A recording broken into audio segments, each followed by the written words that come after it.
You're listening to Outta Nowhere.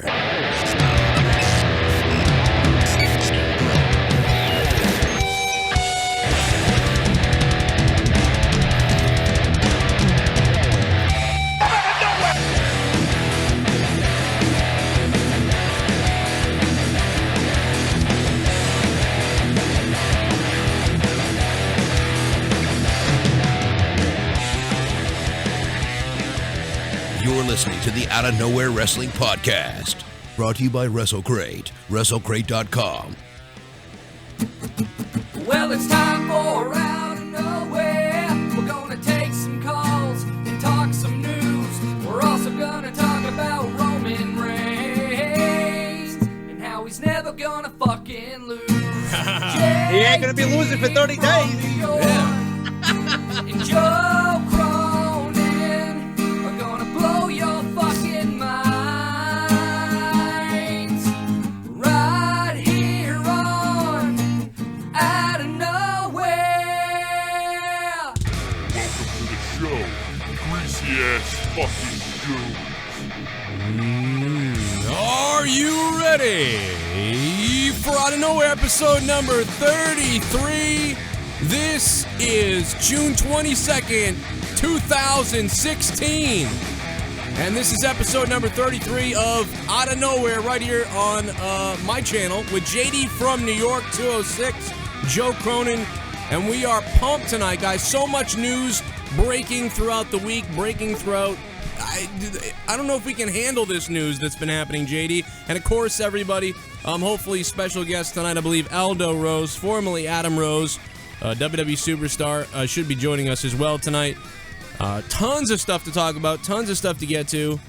We're going to have to squish it in this kind of like prelude here, I guess we'll be doing. But here we go. Well, let's start with the elephant in the room, okay? Let's start with, real quick, with Roman Reigns suspended for 30 days. WWE apparently knew about it days ago. They knew about it before the pay-per-view happened, right, JD? Is that what we're hearing? Yeah, well, I had some interesting news leak my way today. Whether it's true or not, I do not know yet. I can't wait to find it out. Well, you better not say it or you get tore up on Twitter by Kevin Owens like I did. But Vince McMahon and everybody else that's in charge over there knew he was going to be suspended. Obviously, they didn't want to jeopardize the Money in the Bank pay-per-view. But Vince McMahon was only going to punish him by taking the title away from him. They were not going to suspend him. But then it leaked, and then they had no choice but to suspend him. That is a serious issue. It's a bizarre issue. Who was like, I'm gonna leak this because I said so? Like, I mean, did you know who the leak came from? I'm sure it's someone disgruntled there who thought, like, this is bullshit. You know, not only is it fucking a detriment to the company, but, you know, they're a publicly traded company. Can you imagine the image if Vince McMahon did not suspend him for a drug policy?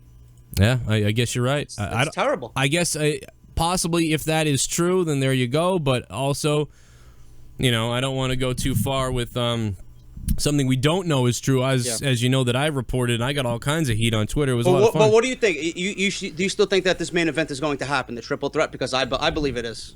I don't think they're going to jeopardize it, to be honest with you. I think, I mean, a lot of people saying like, oh, they're going to push it back to SummerSlam, but no, I think it's going to happen still. You know, it's just interesting comparing all these different situations. You know what I mean?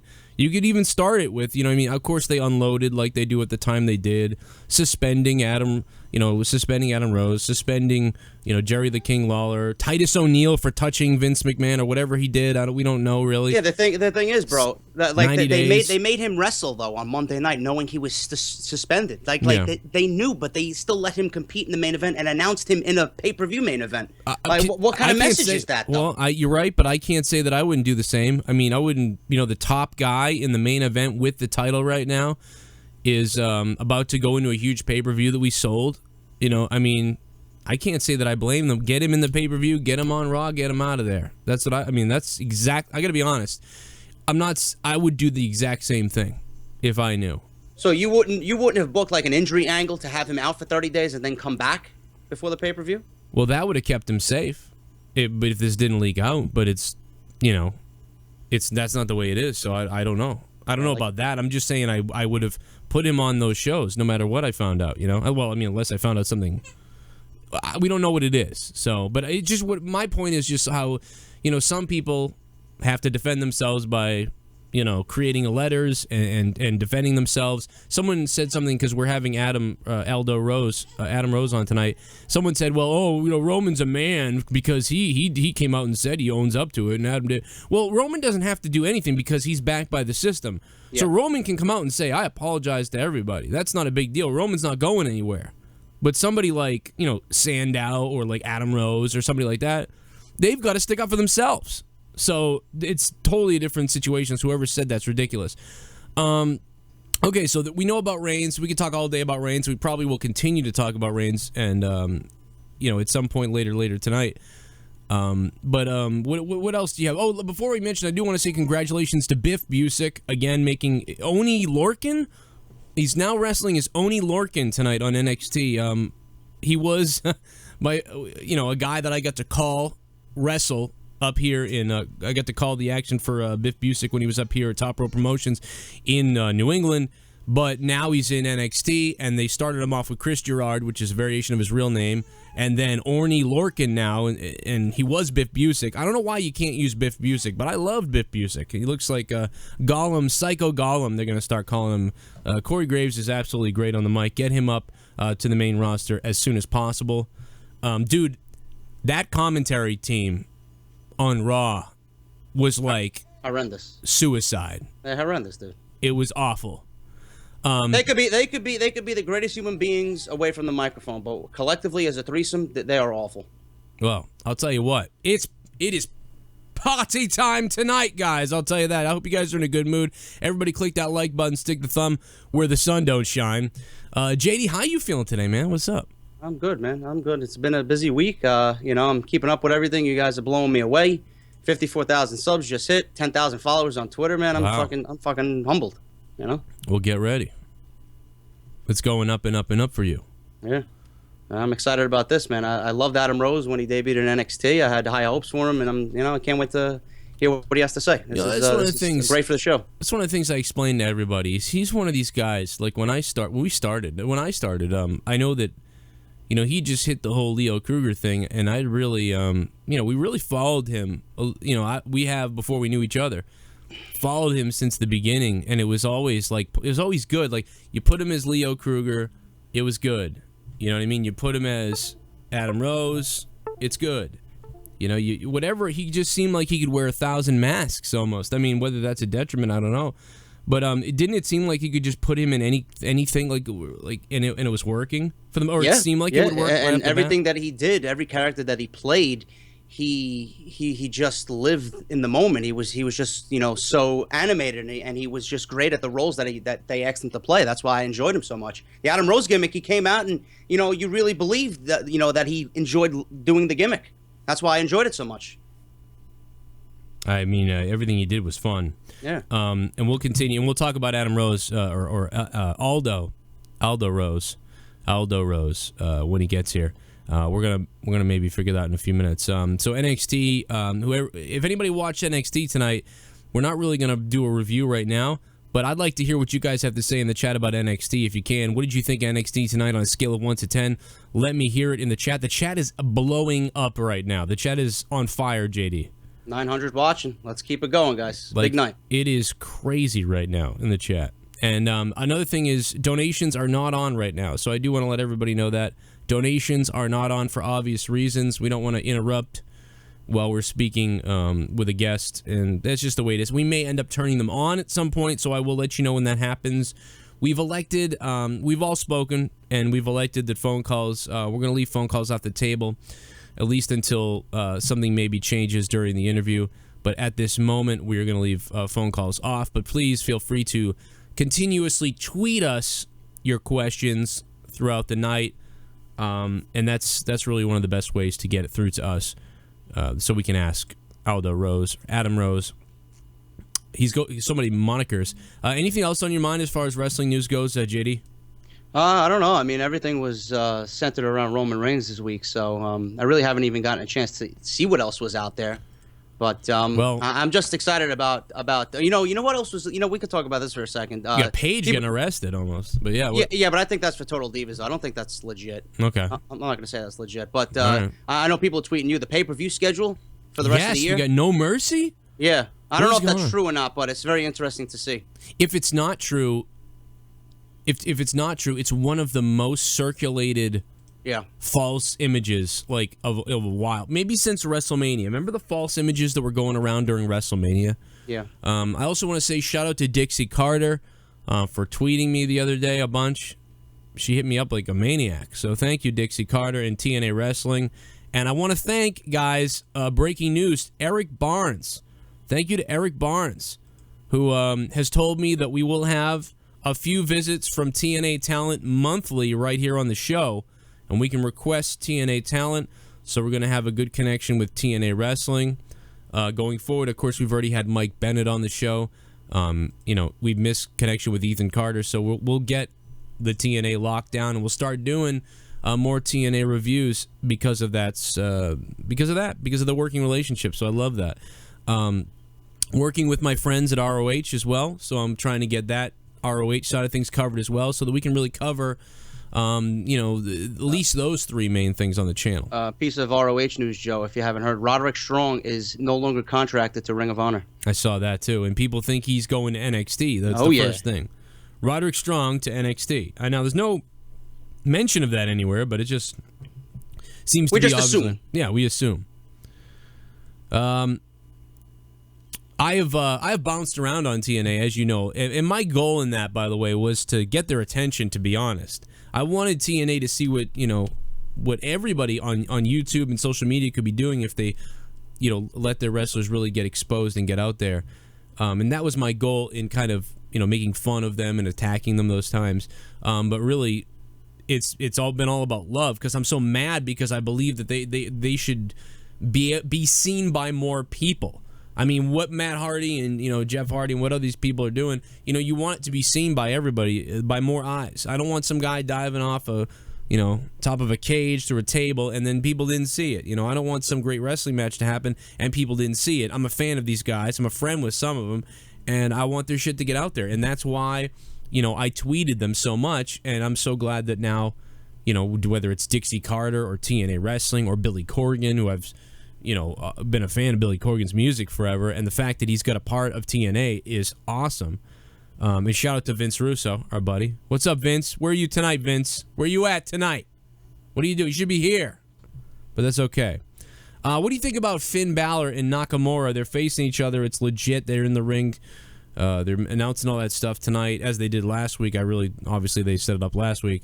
You didn't see it, but I know what happened, but I want to see how it happens on TV. But I think Nakamura. I mean, this is going to be Finn Balor's last dance for NXT, no question. Seems like it. But I honestly think the better idea is Nakamura versus Joe for Takeover. But if we could end up getting a triple threat match, I have no idea. That would be even great. That would be better if they do that. Well, do you think that Because you know what I was listening to? I was listening to several podcasts, dude, and there's something I really didn't think of. If they do Balor versus Joe, not Balor versus Joe, Balor versus Nakamura, they can do Joe versus Itami, because back when Joe debuted, they made it seem like Samoa Joe took out Hideo Itami anyway, and they could just play that off as a storyline. Yeah. So that could be the top two matches for Takeover. I'd be happy with that. Well, I would be happy with that too. I mean, absolutely, I would. All right, well, that being said, we're pretty excited about everything that's been going on. Everyone's freaking out. I will say that it was, although it was a lot of fun, it was a lot of fun to write these goofy memes, and Roman Reigns is suspended and all these things are happening. There was a point where I was like, this is just wrong now. Like, there's... Now, I don't want anybody to get the wrong idea. A lot of people were coming to me and Joe on Twitter. We're not happy Roman Reigns got suspended. We don't want him to be suspended. My kid's upset. There are several people upset. There's people so upset saying that they're going to boycott WWE for the next 30 days. How funny is it to watch the people on the other side? I might not like him for what the WWE has done to him, but I don't want to see him suspended. He obviously makes the product better, but I don't want the championship match to be ruined. Right. This is something I've been waiting for, to see these three guys in a ring together. Yeah. And I'm just waiting to see what the drug was. I'm waiting to see what the reason was. Well, that's the thing is we don't know, and I think we don't know anything. And if it's really bad, maybe they don't want to talk about it. But if it's not so bad, they really need to release what it was. If it's not so bad, you got people with fucking needle shirts. You know what I mean? Like everything, dude. There's memes with him with pill bottles in his hand and marijuana joints in his mouth. It's like, come on, dude. Yeah. I mean, give me a break. Well, I mean, it's been insane. It really, just some of the things are horrible. Like, I mean, like, you know what I mean? Like, Kevin Owens blocked me. Kevin Owens unblocked me on Twitter, by the way. He did unblock me. He blocked me originally because, well, I was defending myself. People were tweeting me and him, right? And they were falsely saying things, so I couldn't help it. I was, like, defending myself on everything. And, you know, I guess he didn't like that I was commenting all over his timeline. He said I had to block him. But, you know, I was just responding to people that were tweeting us with all the same crap. So, I mean, like, I was just like, you know. But anyway, he unblocked me on it. That's good. But the funniest thing about the whole thing is I found out about the whole story. There's a fake story. Apparently it's fake. Maybe it's fake. Kevin Owens says it's fake. Kevin Steen says it's fake. I seen your video. I listened to it first thing in the morning when you uploaded it. It does seem weird. I thought it was legit real the way you came off and explained it. That stuff happens. You know what I mean? Like, that's why I'm just like, well, this isn't a big deal. This stuff happens all the time. Like, someone shows up and the guy isn't there, or you know what I mean? Like, you know, Roman Reigns couldn't make it, or John Cena could. You know, that stuff happens. It actually happens. It's not that crazy to think that this is something that went on. So I didn't think, oh, God, this fake story. I mean, yeah, people are like, oh, the grammar in the Facebook post. Well, the Facebook post is 5 pages long and is written by some random mother. I don't know how good her grammar is. You know what I mean? You're acting like it was a novel written and I downloaded it off Amazon and it had grammar problems and you told me it wasn't legit. I don't know why anybody had a problem with you reporting that story. Yeah, it might not have been true and factual, but it was a feel-good story. At least you didn't report bogus negative news. You know, yeah. I would love to see something like that, you know, happen. And I could see Kevin Owens doing that too. He's a family guy. Yeah, well, it's not like you're talking negative about him. Well, that's the funny thing was about him. It was, you know, it was all good stuff. I mean, but no, I get what he doesn't want to. I get why. I mean, he doesn't want to be involved in a story that's not real with his name on it like that. You know, so I totally get that. I understand what happened. I mean, the funniest thing about it is I'm sure he's friends with Brutal Bob Evans, and Brutal Bob Evans is the one who posted it on Facebook that was like, hey, check this story out. This is why I love Kevin Owens. I've known it forever, you know? And I'm like, oh, shit, you know, and I click on it, and, you know, one thing leads to another. Now, I did a similar story about Michael Jackson's Neverland Ranch thing that came out on my other channel, and I talked about how I basically don't, you know, we don't know what's really true and what really came out, and, you know, it's all speculation. And why talk about this stuff now? This poor guy. And I had people hating on me, like, why don't you vet the articles first and stuff? And I'm like, dude, in the video, I said I'm skeptical about the whole thing. It's me literally commenting on something that may not be true, but I'm commenting on it. Yeah. So, come on, man. Give me a break. But, guys, welcome to Outta Nowhere, episode number 33. My name is Joe Cronin, joined with JD from New York, as always, as we host this show. And we appreciate that you guys are always here. So, anyway, we're wrapping it up. We're going to go ahead and we're going to give Mr. Rose a call and see if we can add him to the group here. All right, let's see if we can call the Skype. Okay.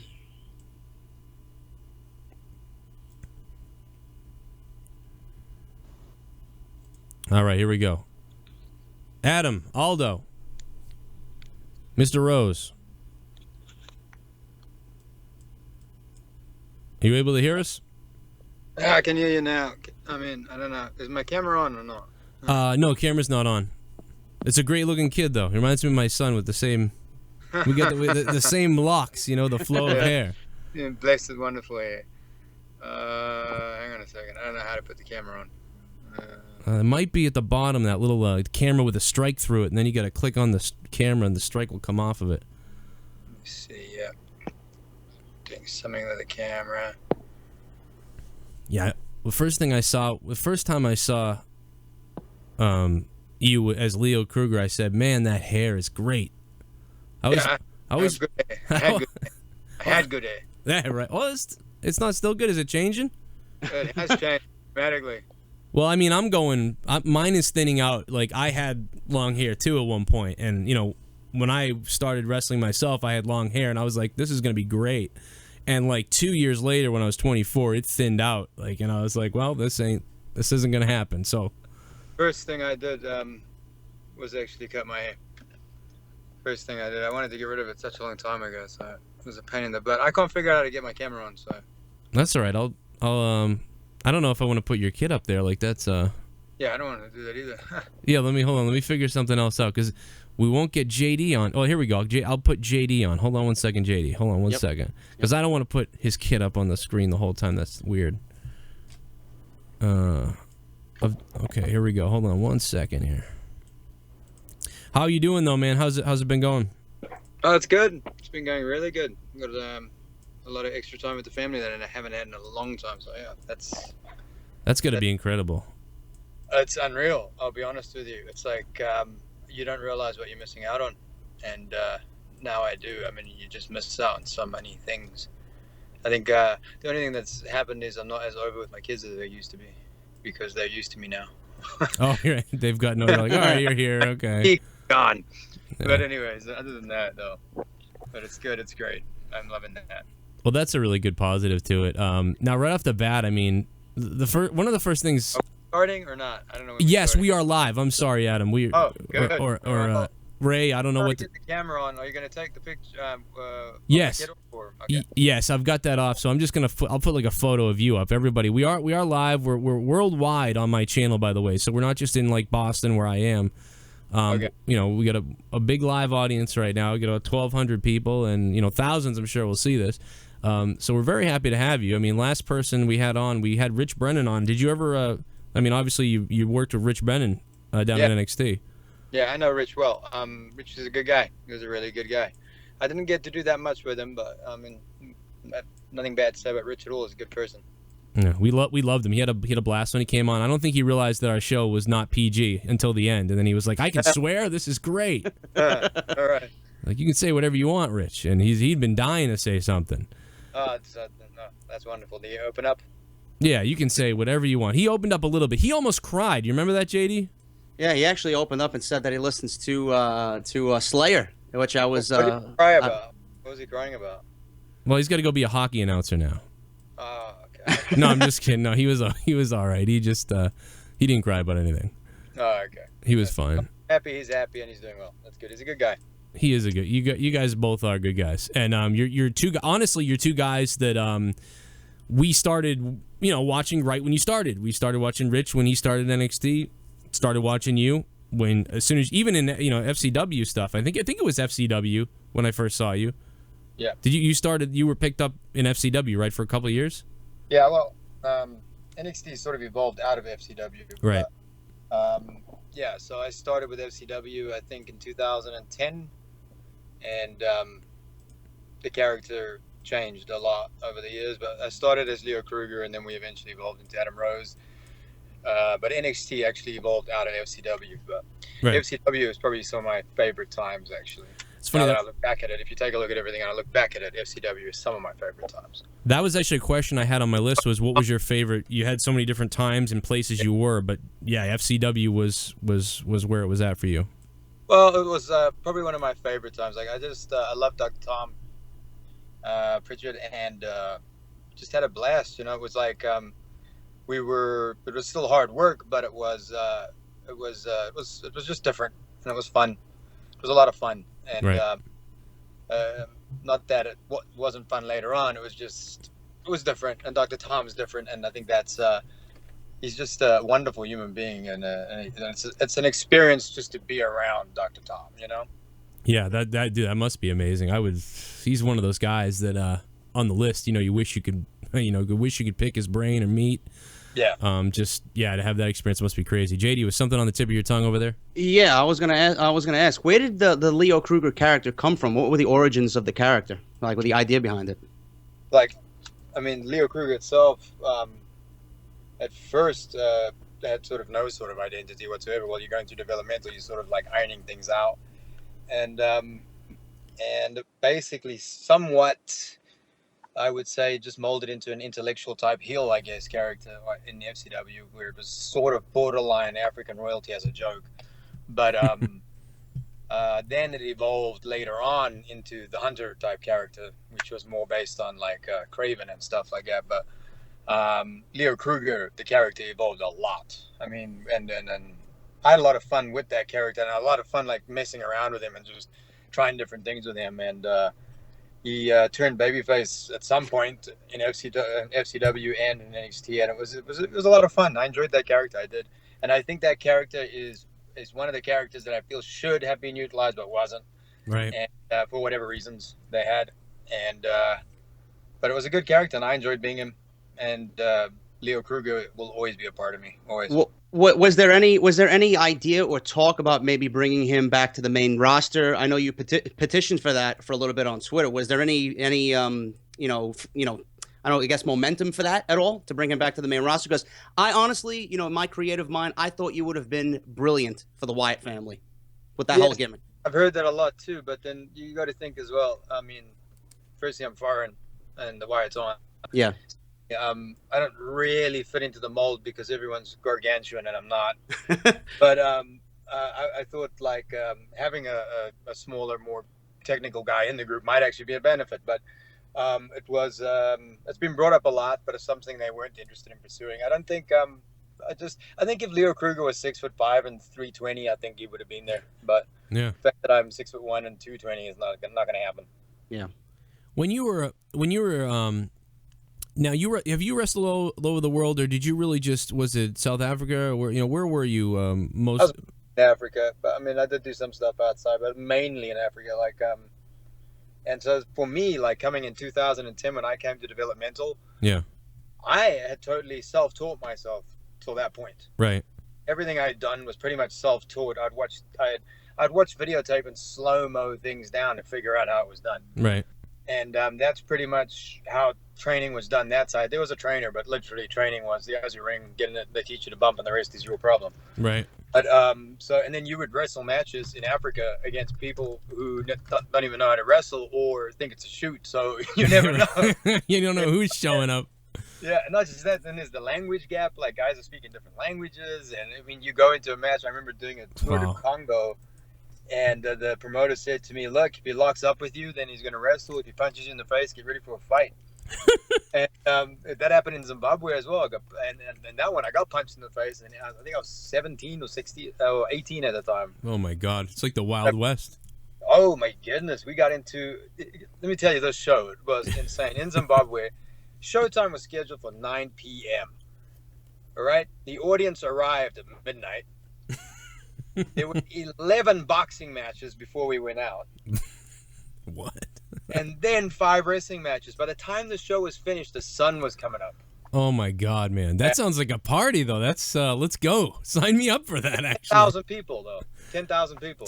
Wow, that's like sweat, and where do people go to the bathroom? And I have no idea, and I didn't worry about that. What I worried about was the fact that I had to get into a shoot fight with some person I had never met before who did not know what wrestling was, and right. in Africa, that's how it was. You never knew, especially if you left South Africa. Like South Africa was fine, but if you went into Congo or Zimbabwe or anyone else, you never really knew if the guys knew what was going on or not. Yeah. Where was well, it sounds like a wrestling school I went to in California. Actually, they weren't really a wrestling school, but let me tell you this: what were the people like? Did the people understand what was going on, or they didn't know? They just wanted to see someone get punched out. I think like especially in Congo. Because we went like to areas which I think people hadn't been a lot of exposure to wrestling at all. Yeah. So they had no idea what we were actually doing, I think, in Congo, and I think that they thought it was a shoot, pretty much. There's a guy super over in Congo though. He wears a garden glove, and the crowd love him. I don't know if it is, but he's got this like magical garden glove, and this thing was way over in Congo. And But those were experiences, man. Those were some crazy experiences. That sounds great, though. I mean, everyone thinks it's a shoot, so we can do all this stuff, unless you actually get somebody who's going to punch you in the face. And that's the thing. Firstly, we had language gaps, so we couldn't speak to each other. Yeah. So it's like New Japan in a way, almost that way. Worse, because most of these guys had never wrestled before ever. Right. You look like a wrestler. Get in there. It was just like just a big guy. Hey, you want to come wrestle? Okay, he comes and wrestles, and thinks he's in the fight, and so the next thing you know, you're in a shoot fight. And that's how it was. That's crazy. You have gone through so many characters. How many characters could you count? Like how many different personality changes that maybe you've gone through? From when?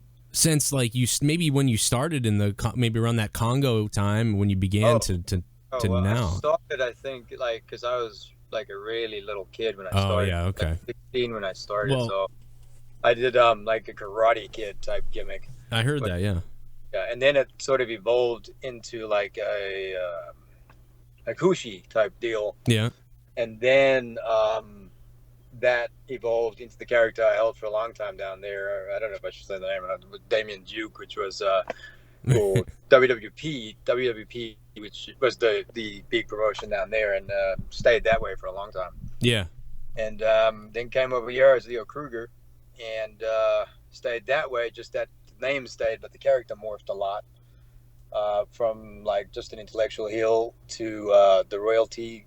I loved the royalty stuff. I thought it was some really good stuff when we did that. We used to have like someone come out and put roses under my feet as I walked to the ring and stuff like that. I think we did some great stuff with Leo Kruger, especially I used to have Byron Saxton as my manager at one point, and me and him were just ridiculous. I love him doing that stuff. It was good stuff. He's so talented. He's such a talented human being, and he's a good person. Like Byron Saxton, I tell you this on the record, Byron Saxton is the best human being I have ever met. He looks like the best human being anyone's ever met. And I got to tell you this, I'll be honest. I love him in the back doing interviews. I love him in any situation, but I don't like the announce team the way it is. Yeah, I'm going to not comment on that. I think one of the strangest things about commentary, which I don't understand, is back in the day it was to get people over. Like every bit of commentary was to get people over. Right. And somewhere along the line that changed. Right. And that I don't get. It almost seems like, and I don't even think you can, I think the problem is you can't really even blame it on any of those people, because those people behind the announce table are all really talented. Very talented. I almost feel it's what they're being fed to do. It's not you never know. Right. And I don't know. But no. We just think the three-man booth is a little overkill. I think it's best with two. That's what me and Joe, I'm old-fashioned. Gorilla Monsoon, Jesse Ventura, yes, the team ever in commentary, and then Bobby Heenan, of course, as well. So, but that to me was the dream team. Now I like this royalty thing, and I like what you were saying, and I liked it because it was interesting. You didn't know what was going on. You guys had a chemistry with Byron, and obviously you said he's a great guy. And at what point when that broke up, how did that end up breaking up? And like, were you upset about it? Did you want to fight it? Did you want to, what happened? I wanted to use Byron in commentary, so I think that's one of the reasons they took him away from me. So it was a positive. So you guys were like, well, okay, well that's a good, I don't know if Byron wanted to or not, but I know that I think they felt they had more use for him there. Yeah. And, for me, I think they felt I think they didn't really get it. Like, is he African royalty because he can't be? You know what I'm saying? So it's like, so what is he? Is he like and then it sort of just died out, and then the Hunter was something I came up with as well, because I actually, believe it or not, it was actually based on someone in my family. So.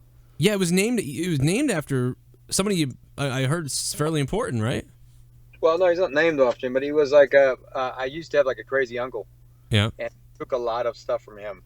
Believe it or not, I had a crazy uncle who behaved a lot like that. Okay. And, so I stole some of his stories, and like when we were in developmental and we would do promo class, I would tell his stories. And I mean, this guy was a mercenary in the Army, legit shoot mercenary in the Army, and he had some crazy stories. That's wild. That's awesome. Is that where what was one of the craziest things you took from him that you used? Well, the funny thing is, I think the craziest stuff I couldn't use. Oh, there you go. Like, you know what I'm saying? I just think we couldn't use it. And then there was so many different reasons. Like at one point, I think they were going to align me with the Real Americans, or what is it? It was Cesaro and Oh yeah, the Real Americans, yeah. Yeah, I think they were going to align me with that at some point, and then that got scrapped somewhere, and then it was just, no, we don't like the character at all, you know? Yeah. So, okay. And then it was, hey, you got a little bit of time to revamp. So I had to, like Adam Rose, legit was just a character that in a promo class, I just wanted to show range. Right. That was it, because I've been doing Leo for so long. I wanted to show that I could do something completely different, and it was obviously based on the character from Get Him to the Greek, and based on even Elton John. Took a little bit from Elton John, and there was a bunch of stuff in there, and it was just to show that I could be someone completely different. Who was the first one that was like, yes, like let's do that? Michael Cole. Michael Cole, okay. Was a huge supporter of the character done in NXT. The character done in the WWE was not the same character. What was the decision to move you up to the main roster with the Adam Rose gimmick? Because I don't think it ever reached full potential in NXT. I thought you had such a high ceiling for that character in NXT. You could have went places and did things down there that nobody else could have done. Oh, I was super over in NXT. I mean, I think honestly, I was on. It was either if that character was getting over, or I was getting fired. So right. Oh wow, yeah, that was documented on the ESPN thing. That was really good. Yeah, it was. If this doesn't work, you're done. And luckily, the NXT audience took to it, and they like quirky characters, and they like that character, and that reaction, I think, is the reason the character got moved. And not just that. I mean, I had pretty much said, look, either use me or let me go. Yeah, I can remember when that happened. There was a first of all, there was a build up because they had all these started doing the vignettes or something. Was it before WrestleMania? After? I don't remember. It was right around that time. Just after. I think we shot them at WrestleMania. Okay. So just after that, they had the vignettes and stuff. But what me and Dusty Rhodes had put together and what eventually came out was completely different. Right. So what was that like when you started it, and then you started morphing into this thing with Dusty and maybe whoever else contributed to it? Were you? Dusty had a lot to do with it. Dusty loved the character, and Dusty was furious at the way I had debuted, and furious at the way it was done, because he felt like he had delivered gold and it wasn't handled well. But right. I think a lot of people just didn't get it. I think a lot of people don't get that type of character. I don't think they got. Get Him to the Greek, or they got Elder Snow, or they got that type. I don't think people understood it, you know. And eventually, it changed too much, and it was fluctuating too much, and there was nothing for people to bite into because it was literally changing weekly. And I remember doing it was a promo for an advertisement for something, and I remember at the end of it, you could see my face at the end of this advertisement. Literally, my I just go completely pale, and I realized something's gone horribly wrong here. Right. What you mean on Raw when you were doing the beer? What was it? The beer or the commercial or something? And yeah, you could see at the end of it. I'm like, oh, something's not right. Something's not right. Right. And basically, they had taken what I thought could have been a really edgy and cool character. Yeah. And had become Sesame Street. Yeah. And I actually said that. I said, well, how did I become Sesame Street? And why is there a hot dog? I said, why is there a hot dog here? I said, one of the first things I actually said was, please do not make me like a walking advertisement for like those type of outfits. And because like in the beginning in NXT, the character was clubby, you know? Yeah. It was like a club vibe, and it was like a rave vibe, and it had this whole like edgy side to it. And the next thing you know, we're Sesame Street, and there's a 35-year-old man dressed as a hot dog. I want to ask you, and my memory may not serve me correctly, and I apologize if I get this wrong, but I started getting, first I thought it was funny, and then I started getting pissed off. I feel like all of a sudden at the end, and I was, by the way, I was always upset with all the things that happened with you, because as a fan, I was always like, oh, this is great, and then why? Like, why are they doing this? But the bunny, like, I almost feel like because they weren't doing a whole lot with you, all of a sudden the bunny became over, and then it became so over that it overshadowed what you could have been doing anyway. You know what I mean? Care about that. I just like anything getting over. So I was happy when the bunny got over. It didn't bother me at all. And at first I did too. I said, this is great. The bunny thing's going to be everywhere. But then I think it was like too much. Now, I know we all pretty much know, there's a lot of people we know who's in the bunny. We know the deal. But there's a lot of people out there that ask me all day who was in the bunny. And somehow they don't know. So go ahead and tell everybody, if you can, who was in the bunny. And I know. Road Dogg. It was Road Dogg. Road Dogg was the bunny the entire time. Road Dogg was the bunny the entire time. Wow, I didn't think that at all. I was going to guess Tyson Kidd or Justin Gabriel, one of those guys. He was too big. He got some moves he's never used, some stuff, and he just busted Holy it. shit. So the whole time, because people were saying it was Justin Gabriel, and I said, but isn't it too tall to be Justin Gabriel? It could have been. I mean, it was a couple of people, I'm going to be honest with you, but there was one main guy that did it. Oh, man. I got a tweet, and Road Dogg didn't even tell me. And I'm telling him earlier, like, are you kidding me? Dog, what are you doing? Yeah, well, the dog was a good bunny. He was. The best bunny we had was Road Dogg. He did say to say hi to you. I sent that message to you, but I didn't know that. He had a lot to do with me when I was up there. He's one of the guys who understand. There's guys that like understand the wrestling part of it, but Road Dogg also understands the entertainment part of it. Right. That's why he got the character in a way.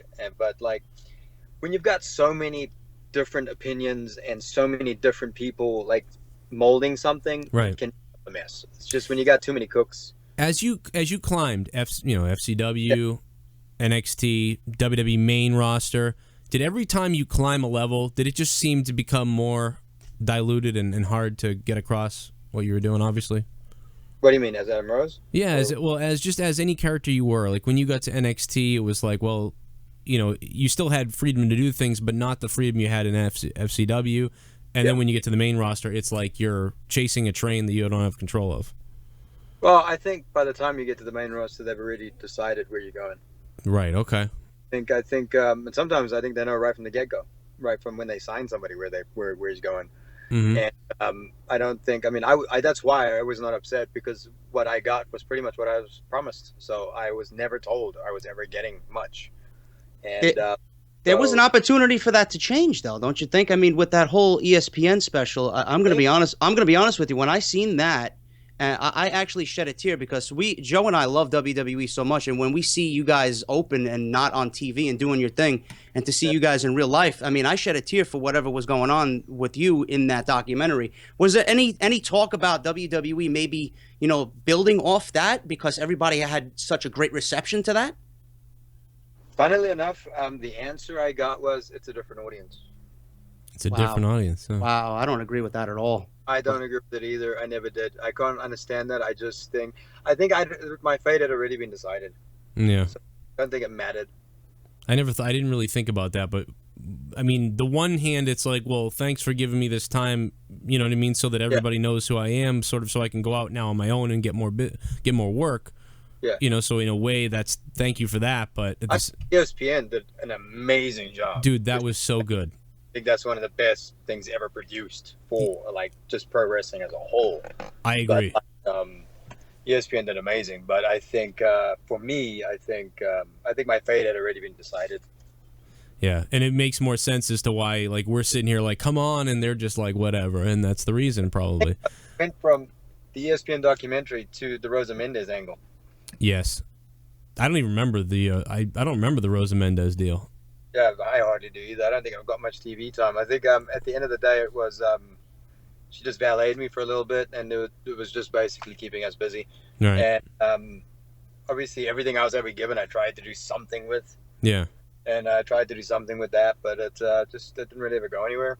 I do want to ask you real quick about the Social Outcast, but before I do that, real quick, I want to say somebody asked a question, and I forget who it was. I promised them I'd ask it, but it was they wanted to know why, and maybe you don't even know yet, why Aldo Rose and the Party's No More PG, and are you kind of sticking with that sort of that Adam Rose type of gimmick as opposed to Leo Kruger?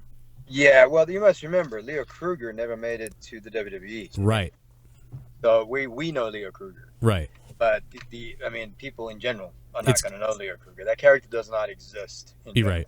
20% of the WWE audience knows who Leo Kruger is. Not even. So it's because it was just at the beginning stages of NXT. So to me, I felt it made no sense to do something that no one knew about anyway. I agree. I think I think now it's more a matter of me being able to do Adam or Aldo the way I want to do them. I like it. I like it. There's your answer, bro. I love that answer. Tell me about when you found out you're going into Social Outcasts. Yeah. You know, Heath Slater is like the man who survives these groups. Like, I don't know how. Right? Yeah. Heath Slater will survive anything. I think he'll survive the end of times, I guess. I think he's he could be. He might be over there forever. Like, I don't know. Yeah, I think he will. I think he's going to take over at some point. But a very talented person, and I know he doesn't get any credit, but actually is really talented and is a hard worker and has busted his butt for that company. That group is actually full of talented guys, and it's just been booked that way. But at the end of the day, I mean, like Bo Dallas, he's talented whether you like him or not. I know him, and like from a wrestling perspective, this guy is talented. He went Bo Dallas goes from being an important part in that NXT championship and coming up with, I thought it was a great gimmick. And again, he was another one. Awesome stuff with at the end of NXT with Bo Dallas. That was some of the stuff they did. And then once again, I don't think it translated well once it got to the main roster. Yeah. And they gave him a chance to run out there. And, you know, I guess some of it, you know, we're upset about, but some of it, you know, you listen to the audience and you kind of go, I guess a lot of these people aren't getting this. Like, they really don't get it. The crowd for WWE now is so different. You got like layers upon layers of different fans. Totally changed. And so many, I feel like so many kind of casual fans. And when I say casual fans, I just mean like, you know, oh, you know, Dad, take me to the show and then the birthday party, but then they go on to do other things. You know, where, you know, yeah, I don't know. When I was 13 years old, the Attitude Era started. You know. Yeah. I think the WWE audience has changed dramatically. I think who the WWE listens to has changed dramatically. But I think you're not going to have those audience sizes unless you're getting the casual fan. Right. The hardcore wrestling fans will not sell out those buildings. Well, Vince Russo will say that you lost 10 million people. You know, he clamors about there was 11 million watching, now there's 3 million. You know, where did those other, 9 million go? Because that was all of like the country was watching, and slowly it's dwindled down and dwindled down. Like perspectives, you get those that believe wrestling should be wrestling, and then you get those that believe Raw should be a variety show. And the casual fan's going to want to watch a variety show. He's going to want to watch different things. He's going to get bored after a while watching wrestling because it's just going to be a big blur to him after a while. Right. Because he doesn't get it, and but the diehard wrestling fan's gonna love it. You know what I'm saying? So it's like, who do you please? I guess. Well, I think there's two different versions of the casual fan. To me, like, I don't think we're getting much of a variety. You know what I mean? To be honest, like I like we used to. You know what I mean? I would.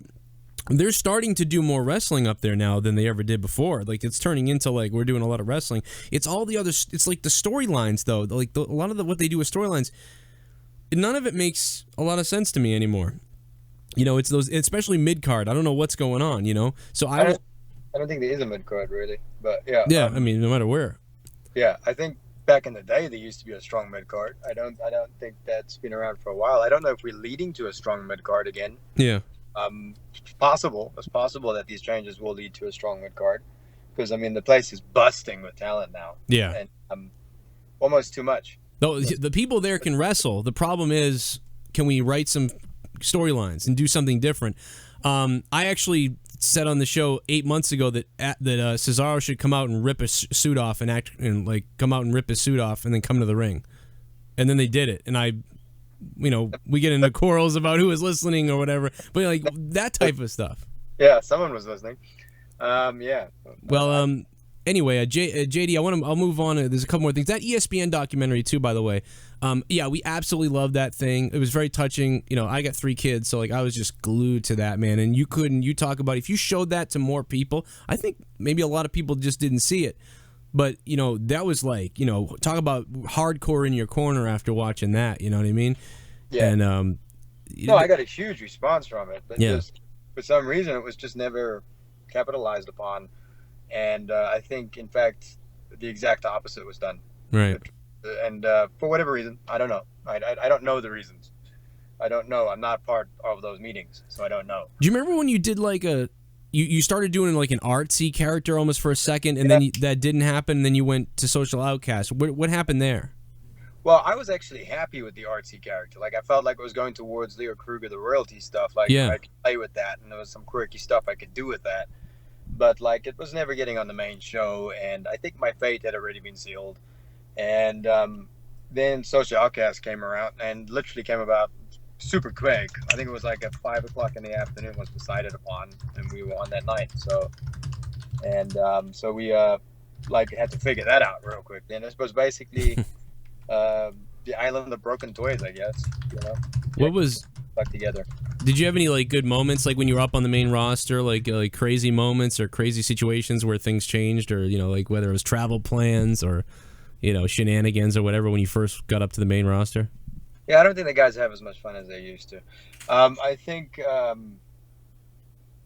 only thing that always will stand out in my mind is a match I had with Justin Gabriel, because we had a match once, and it was on a live event, and we two guys no one cared about, and we went out and we had a stellar match. That, I mean, we had that place rumbling. I think it was in Vegas, I'm not sure, but we had that place rumbling so loud my eardrums were reverberating. Wow. This was from a guy that people have forgotten about, that literally when he came out at that point, people were saying, "Who are you?" and me, who people couldn't give a shit about at that point. So it was we shouldn't have got that reaction, but we wanted to show that we could actually do some stuff. And so I remember him saying to me beforehand, he said, "Look, I got a couple of matches left to me, probably, so I don't give a shit anymore, and I'm gonna do what I want to do." Yeah. Like, all right, let's do it. And we ended up doing it, and we tore the house down. Wow. And for me, that's the standout moment I had. And it's at some live event in Vegas, and it was that was my favorite thing. That's pretty cool. Hopefully somebody got it on camera somewhere. I don't know if anyone ever did, but I know, like, for me, that would be because it was the first time I just was showing what I could actually do without any restraints. And he was showing what he could do without any restraints. Yeah. And you couldn't ignore the audience's reaction to it. When we came out, they couldn't care less. And by the end of it, we had torn the house down. Did you look at a guy like Damian Sandow and say, like this is just, if this guy can't, I mean, because he's getting, he's majorly over around WrestleMania time, and people are chanting for him like crazy. And, they talk about brass rings and things like that, and I just feel like they didn't even let him, they took the ring away, Yeah, there's plenty of people, I think, who have actually grabbed the brass ring. It's a matter of them letting you have it. Yeah. So I don't think, I think Sandow's fate had also already been decided for whatever reasons. I think, right. But also I had a lot of fun working Sandow. He's one of my favorite people in the world to have matches with and to work and to be around, and we traveled together a lot, and me and him had some crazy times. So, but Sandow was like, literally, you could give him anything and he would make it work. And for some reason, they decided not to let that happen. I don't know. I will never know. I don't know. I'm not in the meeting. I don't know. Right. Well, the both of you, it seemed like they give you whatever and you just go with it. I mean, what was it like working with, and I want JD. JD, you got something else in a second maybe, but before that, I want to ask you what it's like. Did you meet, working with Triple H, working with Vince McMahon? Did you get to work with Vince at all? What did he say to you? What did, what kind of... Vince was very real with me and very honest with me. He was never, he never blew smoke up my ass, and he never, everything to him is a work in progress. And it's hard to, I think once you get his attention, then maybe, but I don't think anything I did really would have mattered. I think everything had already been decided. I think before I went up, everything had already been decided. And I know for a fact everything had already been decided. Right. I was given an opportunity. I hoped that I was going to be able to do more with it, but that's why I cannot be angry. I was given exactly what I was told I was going to be given. Do you feel now that it's like, let me go out on the independents, or let me go wherever you end up, if you end up going somewhere permanently, or whether it's in the independents, and like tear it up there, or do what you can do there, and you'll be happy doing that, or do you think? Well, I think I got a couple years. I only want to do this for a couple more years, just because I feel like I have something personally to prove. Yeah. And just that, but because now I get to do what I want to do, and I've never just had fun with it for so long. now I'm just gonna have some fun. I need to have some fun with it. Right. Yeah. Out and do Aldo the way I wanted to do him, and it's gonna be fun and it's worthwhile. And then once that's done, I think I'll be done. Well, you got Cody Rhodes who just walked away. The same type of deal. It's almost like, release me so I can love this again. Yeah. But also the indie scene is booming. People are craving this wrestling. There's so many people. The wrestling shows that I go to they're packed all the time. Yeah. You can go anywhere. Has TNA or somebody like that reached out to you? I can't talk about that right now. Okay. But there have been some phone calls from some interesting people, not necessarily from there, but from various places. I'm sure, yeah. Absolutely. But I can't talk about anything like that right now. Yeah, understandable. But yeah, everybody's probably looking to talk to you, no doubt.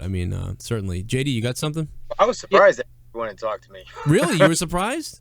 I was, just because of the way I was being booked and everything. I was like, why would anyone want anything to do with me? Oh, no. I think anybody who's got a brain, was like, this guy's gold. We got to get him. Like, I really wanted to get. I was like, we got to get him on the show right away. I gotta try to somehow get him on here. I don't care if it's 10 minutes or whatever. So thank you, by the way, too, for coming on.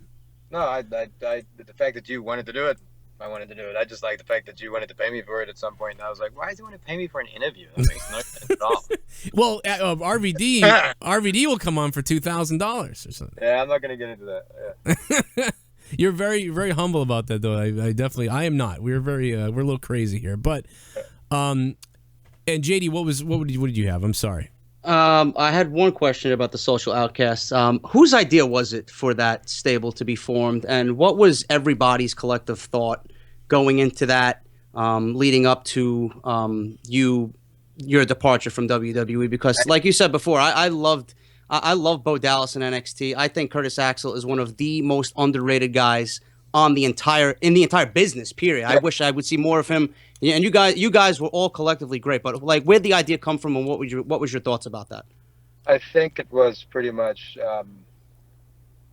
we were four guys that were hard workers, but had never really been utilized. Well, like certain guys had gotten certain pushes, but like I think there was enough lobbying to try and get us some sort of spot, and the theory was stick them together and let's try that. And what are they? Well, they reject, so they're Social Outcasts. So. And then we didn't know what to do with it when we were given it. We're just all looking at each other like, okay, we're a group now, so what's the deal? So, and I also think it happened because of Heath Slater's popularity. Like, I don't think people realized how popular he was. When they did the popularity poll thing on the WWE.com, and he came in at number 6 or something like that. And that was, I think, the thing that actually initiated it. It was a platform to launch Slater more than anything else. Really? And I think so. But we didn't know. We literally it was 5:00 in the afternoon. I think we were just looking at each other like, okay, we're a group now. What do we do? How many, when you were up, did you see anything like that with popularity polls and social media? How much do they pay attention to that? Is it like, wow, this guy's trending on Twitter, we have to, they look at that stuff a lot, I think. I'm not sure. I've been told they have, but I don't know how the mind works. I'm not in the meeting, so I don't know exactly how the mind works. Yeah. But I know that I think more so than ever. Yeah, social media plays a role than it has before. Well, they must, because it's a cheat sheet. It's like, wow, the buzz, so let's put them on TV. But I know you're not gonna. I don't want to talk about this too much because you're not really gonna comment. I can tell based on your responses what you're gonna say. But and I know you said basically, like you said, your fate may have been sealed. Yeah. But with sealed, I think my spot had already been decided. I don't think there was anything beyond it. Do you with the suspension thing though, right? Do you think that was like, were they going to release you at some point anyway before the whole, the arrest thing and whatever? Do you think they were going to do something before that? I think I was on the chopping block anyway. Yeah, it didn't matter. I think at some point I was going anyway. Well, because we were on my show, we were talking about it, and we said, oh man, I forget what it was, 60 days, 30 days, I don't know. I have ADD and ADHD, so I totally and I said, this could be. Oh man, I'm really worried that they're gonna, he's gonna be gone now. And then the arrest thing, how it ever happened, and I was like, oh no, well there that goes. But and in that happening too, like what happened, which is crazy, because once you call once you dial, that's it, they're coming. Like I was in an argument with somebody before, and this is actually with my mother, and she was like, we got in a fight about my room being clean as a teenager, and I said, "Don't." She dialed the number. I said, "No, hang up the phone. Don't dial them. They're gonna come here." Yeah. And I ran over to her and I slammed the phone down on her, and I was like, "What are you doing?" Of course, they called back, and then they came here, and you know what I mean. So it's like I totally understood that situation. Yeah. Well, that was the thing. I mean, I actually did not know that the number actually had been fully dialed. So it was like, and it was a verbal argument. That's all it was. It was a verbal argument. I mean, and she was on her phone with her dad when they got here. So it was and then, but the fact that it had been done was that officer's prerogative to follow through. Yep. I mean, it's just really bad. It's sort of bad luck. It's something that can happen to any of us anywhere. I realize that, people don't realize how quickly something can go can happen like that, even though nothing happened. Right. Your entire life can be changed in a second. Well, I look at and I know you don't want to speak too much about other people, but it's just we couldn't help but say Jerry Lawler's in this situation now, Okay. And his is another level, I think. But will he be back? And I think Lawler's invested so much into the company, and the company's invested so much into him that I think they'd be more forgiving. Right. I don't know. I don't talk about his stuff, but I mean, I don't even know exactly what's going on there. I'm not the type of person that I try not to look into people's personal business. Yeah, and I don't want to look into and make comments about exactly what they did or what basically what they didn't do. It just comparing sort of the situation in a way vaguely. Yeah. In Reigns, that's been huge news. Obviously you were suspended, and a lot of people came out and said they're targeting. Like a lot of people said, they're especially who supported you. Oh, they're targeting him. Just give some excuse. But then you see the top guy go down, and unfortunately nobody knows what he did. So people are running away with these. I think there's a lot of irony in what's happening right now. I don't know because I haven't been following the Reigns thing, but I don't actually know exactly what's going on there, but I do know that that's to me ironic. It's exactly what I think. It's just ironic, and when you're coming, I just can't help but think about it. It's so funny, and Titus O'Neil, he was suspended. He grabbed Vince McMahon's arm or something, and he got 90 days. Reigns wellness policy 30 days. I don't know, but I totally get it. But that being said, JD, did you have a couple more? Yeah, I did. I did. Being that you're home with your family now a lot more. Yeah. I mean, what type of things you've been doing around, away from wrestling? What are your hobbies? What have you been doing to keep busy? We went on a never-ending vacation at one point. Yes. Stayed there, and it was we'll be a week, and then it was 2 weeks, and then it was 3 weeks, and I was like, okay, I'm all holidayed out. I can't go in the sea anymore. It just went on forever. And so that finally came to an end, and then it's I got I am going to be doing some of these indie shows, and I'm doing them purely because I want to prove something to myself, and purely because I want to have some fun with it before I leave it. And I got some other business interests that I'm looking at, and then once wrestling's done, which will be soon, then I'll pursue those. What and maybe you don't want to talk about it yet, but what sort of ideas do you have after wrestling? What would you get into? I've got a couple of businesses I'm actually starting that are already in the process of starting. So they will be properly launched while I'm doing this little indie run. But it's those are my fallbacks. I was always I knew from the beginning that I wasn't going to be around forever. Yeah. There was one guarantee, and that was I was going to get fired at some point, or let go, or my contract expire at some point. And I knew that I needed to do something else, and I've never been afraid to work. So. I'm okay with it. All right. Well, let it keep us in touch with that. And indie shows, I'll let you know. I'd love to have you up here. I don't know how far you're going to go. Do you plan on doing them anywhere? I mean, would you come up northeast, or you're going to go? We got shows coming up in July already in Queens and New Jersey and all sorts of stuff. I'm fully booked, pretty much till I think almost the end of the year, and then I got a European thing going on as well. Oh God, you're ready to go. Where I'm going to be in Europe for almost a month, I think, straight doing all those. So. We got to try to get you to Summer Showdown. I don't know if we can do that in August, but man, that'd be great. You're fully booked though, so I don't know. But well, what date is that? I don't even know, but I'll find out and I'll let you know. I'll send you a message. Yeah. Who was your favorite guy to wrestle in the WWE whenever you were FCW, NXT, main roster? For different reasons, I liked working Gabriel, and then I also enjoyed working Tyler Breeze. I had a great match with Tyler Breeze on NXT that never got enough credit. And then there's one comic match we did, and then there's one legit match we did because I was pissed off that day and wanted to show them something else. And that match I was proud of. And then the person I probably had the most fun with working was Damien Sandow. Oh, absolutely. The chemistry there must have been great. I mean, I'm trying to think if I saw you wrestle Damien, but I don't think I did. Yeah, the matches on the live events with Sandow were the matches you needed to see. We can just play around and we can do what we wanted to do. And Sandow's so talented. He's just the entertainment value and level of Sandow is amazing. I think he's a genius. And I just had it was just fun, it was just fun working him. And he had a totally different approach to the business than anybody else you worked. Right. Sandow looked at it from a totally different perspective. And basically, if they're loud, it's working. Right. And he could get it going, man. And so couldn't you when you started with that gimmick in NXT. And what was it like? Yeah. What was it like that night? Tell me about that night, because that night, I mean, I was juiced for you. Like when you were gonna debut that night, I was like, this is gonna be awesome, dude. I turned the surround sound up. I pissed off my wife. The kids. My son was awake. I told Joe before a couple weeks, like last week, I think I told Joe before you came on. I'm like, when Adam Rose came out and the character was there on the main roster, that instantly became my ringtone on my phone. I loved that character and the theme. Everything was just so great. The one thing that pissed me off was the original music for the character was so much better. Really? Yes, I agree. No offense to I mean, the music was good, but like if you ever heard the actual original song, so much better.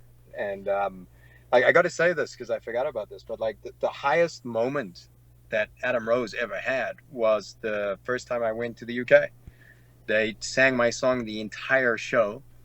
And, I came out in the dark, which is like a spot only for main guys, really. And they were singing it on the subway, and it was just the character was super over in the UK. And then we went nowhere with it, but that was probably the highlight. Well, that's got to be that's awesome, dude. I mean, that's an arena full of people who want to watch the NXT network. I mean, the best part of that was I had an entire audience, all those UK fans, calling Hunter a lemon. And I was like, what ridiculous is this? And it's so ridiculous. And it was so beautifully ridiculous. It felt good, though, that first night when you came out, like, after, like, to hear the crowd, and then you get back, you're like, like got back to the States, and it was just like, yeah, you're like, oh, damn it. Like, this sucks again. Is there anyone on the main roster that you didn't wrestle that you wanted to? Oh, so many people. Name a few. Who are a few of them?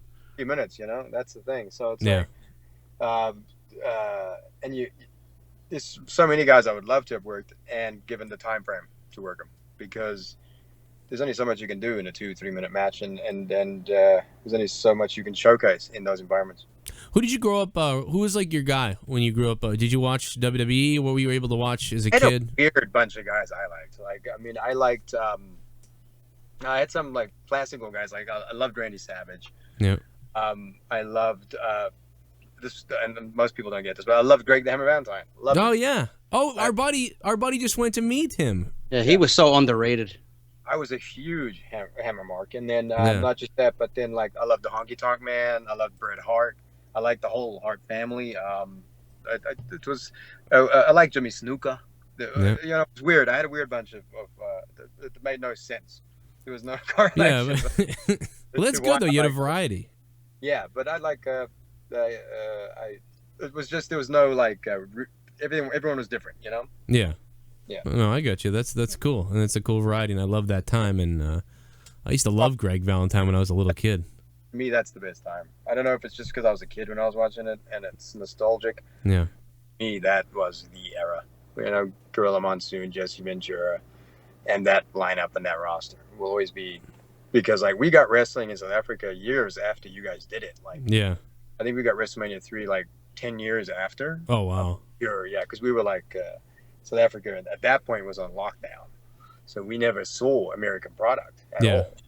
And I remember the first time my mother, I think, was working for a company that worked for, it was like a television company, and they had the 3 WrestleManias, the WrestleMania 1, 2, and 3, and she brought them home, and I was just like engrossed, like wow. Like this 9-year-old kid, like looking at it like this is the most amazing stuff I've ever seen. That's so cool, man. That's and then it started coming in later on. Like we got, I think it was it Wrestling Challenge? yeah, like the Challenge and Superstars or something like that. Yeah, stuff like that we started getting, but we just got it years after. After. Well, that's crazy, man. Yeah, I remember when I was 5 going back to watch them in the video store to find the VHSs somewhere, and I was in a rural area in New Hampshire. But no, that's awesome news. JD, you got anything left? All my questions have been asked, man. I don't know. Well, I mean, I really appreciate you coming on. This is a lot of fun, and I mean, I can't wait, to watch you, see what you do next. I hope that I'm at some of these indie shows. I do commentary for some of the places, so hopefully I'll run into you at one of these deals coming up. I'm sure I will. I mean, I'm pretty much. I never knew there was that much wrestling in New York. It's like there's so much going on there. Dude, oh my God, there's so much in New York. I mean, even in New England now, there's more wrestling companies just in Boston. Yeah. And it's crazy. You could just live there probably and do shows all week like you were touring with the WWE. Yeah, since I never realized there was that much, like the indie scene that huge down there. It's huge down there. I never knew. I never knew. I don't understand any of that because I never worked the indies at all. Like I came straight. Well, you can go to Philly too. Like you can go to road trip to Philly, get bigger money, go back to New Jersey, New York. Yeah, you can come over here somewhere. What was that? I'm sure. But do you go down there, or where are you based exactly? I'm in Boston. Yeah, I'm in Boston. Actually, JD, my co-host, he's in New York. Ah, okay. And I'm in Boston, but it's easy for us to get, between each other. We're both, it's easy to get here. The wrestlers all do it all the time. I mean, Brutal Bob Evans just went. I think he just went 8 hours or something. I don't know. He just drove like 8 hours to go to something in Philly the other day. He was telling me. But yeah, no, for sure, dude. I'll run into you and tell us about now. You got t-shirts for sale, right? Okay, yeah. Let's get into that because these things are awesome. You guys know Pro Wrestling Tees. Everybody listen. We got 1,500 live viewers. Thousands of people have come in here. It's been a great show. This obviously we're going to promote this all we can. My t-shirts are still on ProWrestlingTees.com. Well, so aren't Aldo Rose's. Yeah, and I think I have some of the coolest t-shirts there. So I have the worst t-shirts. Worst? I'm gonna go look. Mine are terrible. Well, okay. Let me tell you something else. When you see my t-shirts, I have a thing where I say fact. That's my gimmick. Like, you know what I mean? Like, I will sneak into your house on a Friday night, beat up your whatever. Fact. So I say fact. Okay. About 8 months later, Tyson Kidd comes on the TV, starts saying fact. I remember doing that, yeah. And I go, what the hell is he doing? I go, he stole my fact thing. And I'm sitting here, nobody knows who I am. 5,000 at the time, I only had 5,000 subs. And I go, hey, dude, what are you doing? And I'm like yelling at him on Twitter. And he was like, I was like, did you hear my show or something? He goes, no, who are you? I don't care. Who are you?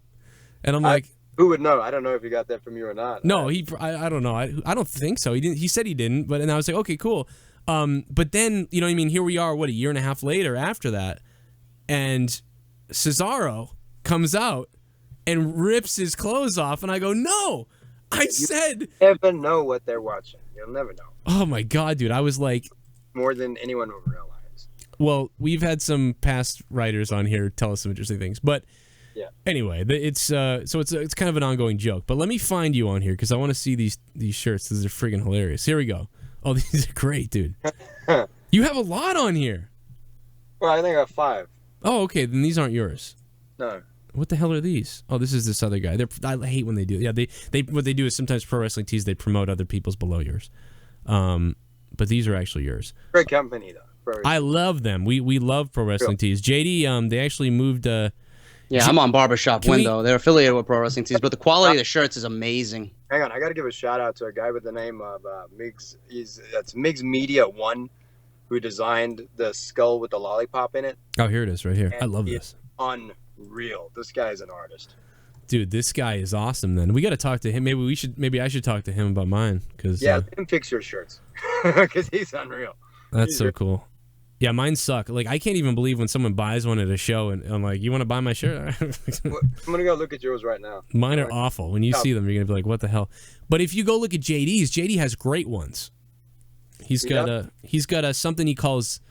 When he gets upset at certain wrestlers, he doesn't want to see. I got this gimmick on my podcast called Get Off My TV, and everybody that's fallen under the gimmick of Get Off My TV has literally been taken off WWE television. So everybody thinks I'm some type of magician or something. He's a hex. Because Roman Reigns fell into that category recently, and now he's going through his situation, and everybody's like, oh my God, JD, who you going to have next on Get Off My TV? Everybody's giving me names. I'm like, take it easy, guys. I'm not a magician.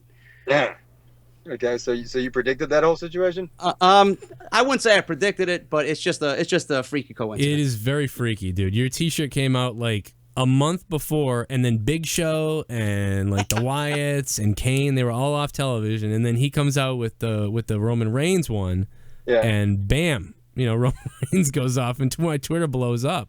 Walking bad luck, then, mate. Yeah, probably. Luck. I don't know. Make a Aldo Rose. I'm gonna make an Aldo Rose Get On My TV T-shirt. Yeah, that won't work. Get rich. Get rich and get it on. Like, I don't know what that means, but no, I love the lollipop one. That's cool. Yeah, no, I think those shirts are. I'm proud of that stuff, and what a great company, Pro Wrestling Tees, and as I said, Migs Media, one amazing artist. So I'm happy with it, and I was really excited. Cause, I get excited now because I get to express myself. Yes. Like, I get to do the character the way I wanted to do him, and make him edgy again, and make him what he should have been. I'm gonna buy a couple of these, and I'll be wearing them on the show. So there we go, guys. ProWrestlingTees.com, Aldo Rose. You'll find them all there. Go there and support him, and wear the T-shirts, and look for him to be coming to a show near you, possibly, especially if you're in New York. It sounds like. Yeah. And wear the shirt there, and have a good time. Yeah, I'm going to be at, hang on a second, I got a piece of paper on this, so let's go. Cool. I'm going to be in Queens, what is that for, there's, NYWC, I'm going to be doing that, and then UWA Elite, I'll be doing that, and then, I think it's, paper go, I'm doing an autograph signing there, too, in Queens, so I'll be all over that area soon enough, and that's going to be around the 8th, I think, till the 10th or 12th. Well, JD, you got to get out to one of those. Yeah, come down, pay a visit. You can stay on my couch. Did you ever say, Adam Rose, get off my TV? Oh no, never, man. No, I didn't like to be honest with you. I didn't like the social outcast. I didn't like what they did with you guys, but I liked each guy individually. What would you have done with it? Well, with the social outcasts? Yeah. I wouldn't have had the group together. I thought you had so much potential just on your own. Same thing with Curtis Axel. I agree. I think it was a bunch of talented guys, but hey, the one thing it did is it gave them some TV time finally. Yes, you can't fault that. But I mean, I thought you guys had so much potential. I just hate seeing talent wasted. That's my main problem. There's an overflow of talent. Yeah. Get wasted. If you ever get back there again and they put you in the social outcast again, and then they tell you to go out there and do whatever they tell you to do, just instead of doing that, say, I'm not doing this anymore, and randomly shave Heath Slater's head for no reason. Yeah. I mean, I think you'd be fired, I guess. I don't know.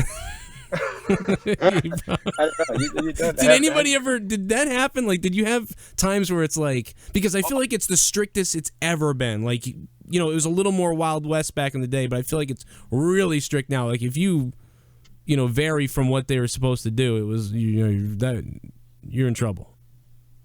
Oh, yeah. I think if you dare miss with anything, I mean, that was my experience anyway, was you do what you're told. I thought you were just going into Vince McMahon there. What's that? I thought you were going into a Vince McMahon impression there.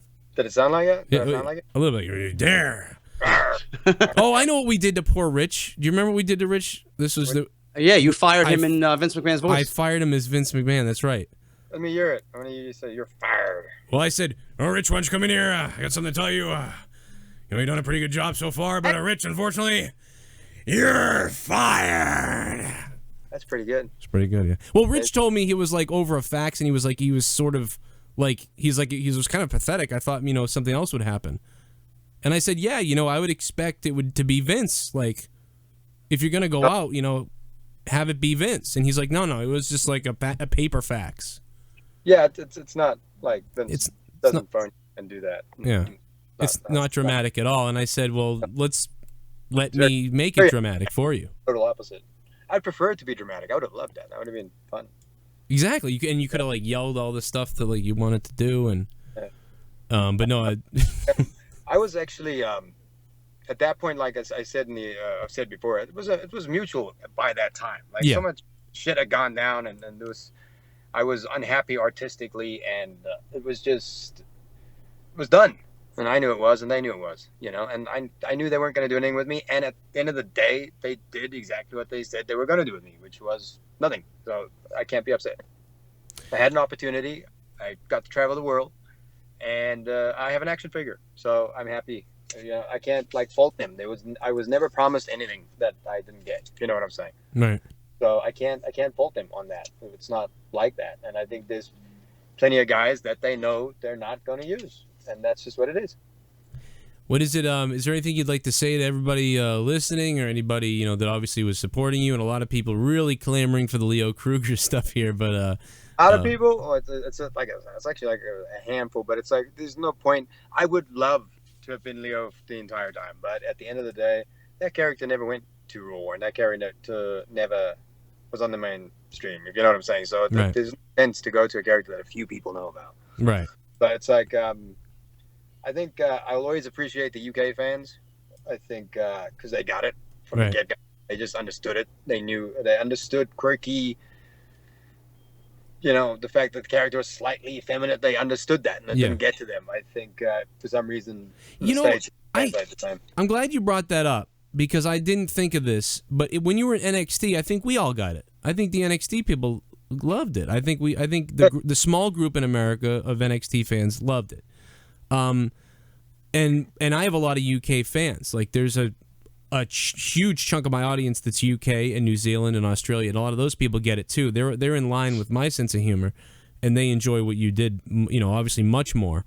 Yeah. But yeah, I will never forget speaking with, I'll call them maybe casual fans or new fans that I spoke with, and people that I kind of knew a little bit, and they were like grumpy. And I'll tell you what, they're very mean to Tyler Breeze right now. Tyler Breeze will, I hope, eventually get out of the box he's in, because he's been put into that box. But he's extremely talented, just an amazingly talented performer, and could be whatever they allow him to be if they allowed him to get there. But he's an extremely talented performer. Right. There's nothing he can't really do, and I love the gimmick. I personally love the gimmick. He's another one who makes you believe in the gimmick, and I see so much old school in Tyler Breeze. I used to watch back in the day, see Mr. Perfect and Shawn Michaels. I mean, he is perfect for the Intercontinental Championship. I'd love to see him just strutting around with that thing, and just his work is amazing. I think it's more like, I think his size is going to work against him in a way, and I think certain decisions have probably already been made. But I think as to where the ceiling is on that. But I'm going to start using that on everybody. Like it's been written, it's been made. Like that's the biggest thing I came out of this with, I think, from you. Well, that's the thing. I think people don't realize that, is that Paul was extremely honest with me when I went on the road. He said straight away, I don't think certain people, and certainly the most important people, are going to understand this character. Right. And it's going to be a hard sell. And also, the American audience might not. The moment you're slightly effeminate, that seems to cause problems. And I think that's Breeze is suffering a bit from that too, with the character-wise. Character-wise, if it's a little effeminate, some people immediately get turned off. But the UK fans don't give a shit. Yeah. Oh, yeah. What are we doing, America? What the shit? Huh? Yeah. I'm yelling at I'm like, what are we doing, guys? I love it. Yeah. Why doesn't everybody else love what I love? I think they just want to see big ass kickers in America. I think that's what they want. They want. I don't think that's everybody, but I'd like. It's not everybody on my audience. I'll tell you that. We want. Yeah, same here. We want the Breezes and the Bryans and the Punks and those guys, those size guys. Yeah.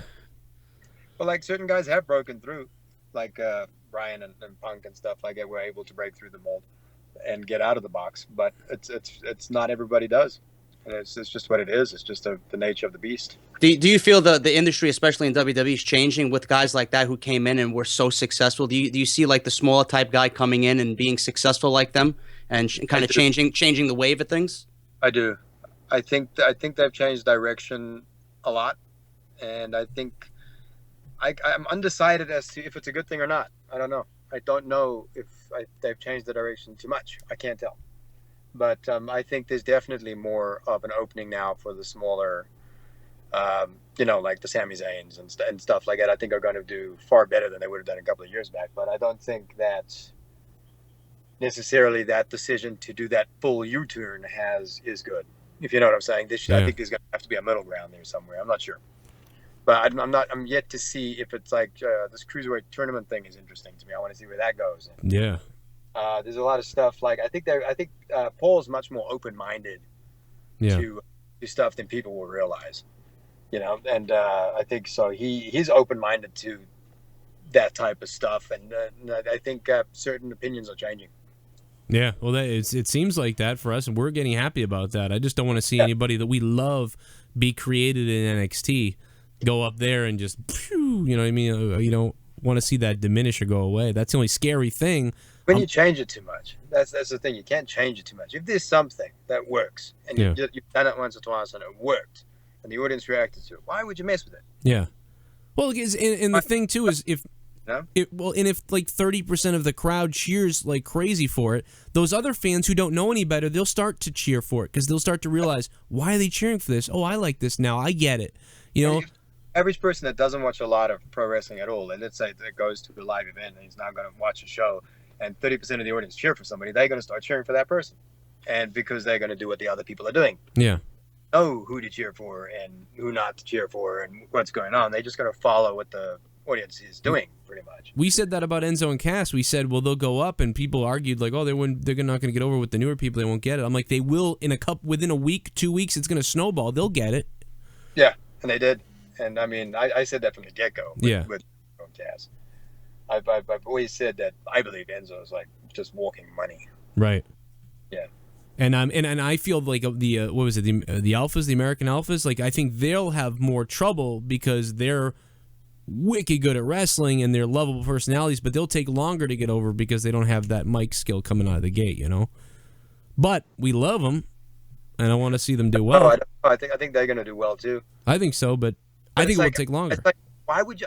This is what I worry about. He's raiding all the talent out of NXT. I mean, if you raid all that beautiful talent, and take it away, I mean, and then you just got to keep on refilling it. It's like you're busting at the seams with talent eventually, and I think that can be a mistake at some point. You got to like slow down a bit. I think on. I mean, NXT is packed with talent, and SmackDown and Raw, they're not even utilizing like 80% of the guys they could. Right. Well, what do they? I just hate seeing talent being brought up without any solid plan behind it. Because Tyler Breeze is one of them, and Apollo Crews was another one, and Baron Corbin. They did the Battle Royal thing with WrestleMania, but all three guys are so good, and they don't have any direction. And I want guys to come up from NXT with direction. Or is it just that there's so many other things to do? Yeah. I just think if you've got like 40 writers, I mean, somebody get to work on everybody. Like, I mean, why? Everybody should just be going to the moon, I mean, there's so many writers. Just, but you're right. Guys, we're going left, we're going right. What do you think about, because the brand split's happening now. You talk about rating the talent, but there's so much talent. But shouldn't this be better for the talent now because they can grow, they don't have to worry about getting their time in on Raw, and then SmackDown takes over most of those Raw stories. But how it's done before I judge it. I want to see if it's a full brand split or not, Yeah, that's what we're worried about too. Yeah, I want to see how it's done first. So you're still watching it, like you'll never, like you're into the product. You're not like, because a lot of people, when they're out there go, oh, I haven't watched in weeks, or I haven't watched, I'll be honest, I haven't watched in weeks, but it's not because I wouldn't want to. It's just because I've been. You're on vacation. I was on vacation. Where did you go? Where did you go? I don't forget. Oh, Anna Maria Island, which is beautiful in Florida. Yeah, it's just gorgeous, and we just literally bounced around from different. We were like renting homes, like just homes. We're right on the beach. Literally walk out onto the beach. I had a vacation 12 years ago. I'm like living through you right now. I'm like, I'm picturing drinking a beer. Vacation 6 years. Well, there you go. I mean, that's. Yeah. Everybody has to have more vacations. But, I tell you what, going to the beach is not that great because I just feel like all I did was carry stuff around. Yeah, like a butler. Carrying a bunch of stuff. Like, do the kids need every shovel and bucket they have? They don't need every shovel and bucket. They're not going to build that big a sandcastle. Dude, I've left the buckets at the thing. I'm just like, whatever. And then you end up buying another one for some reason. There's a way to do it. There are companies. I figured this out now. So I know how to do this the next time I do this, if I ever do this again. There's companies that you can literally go to the beach, take your towel, go to the beach, and they'll bring you everything. Really? Yeah. They will bring you everything. The little tent covers, the chair, everything you need. Anything you need, they'll bring you.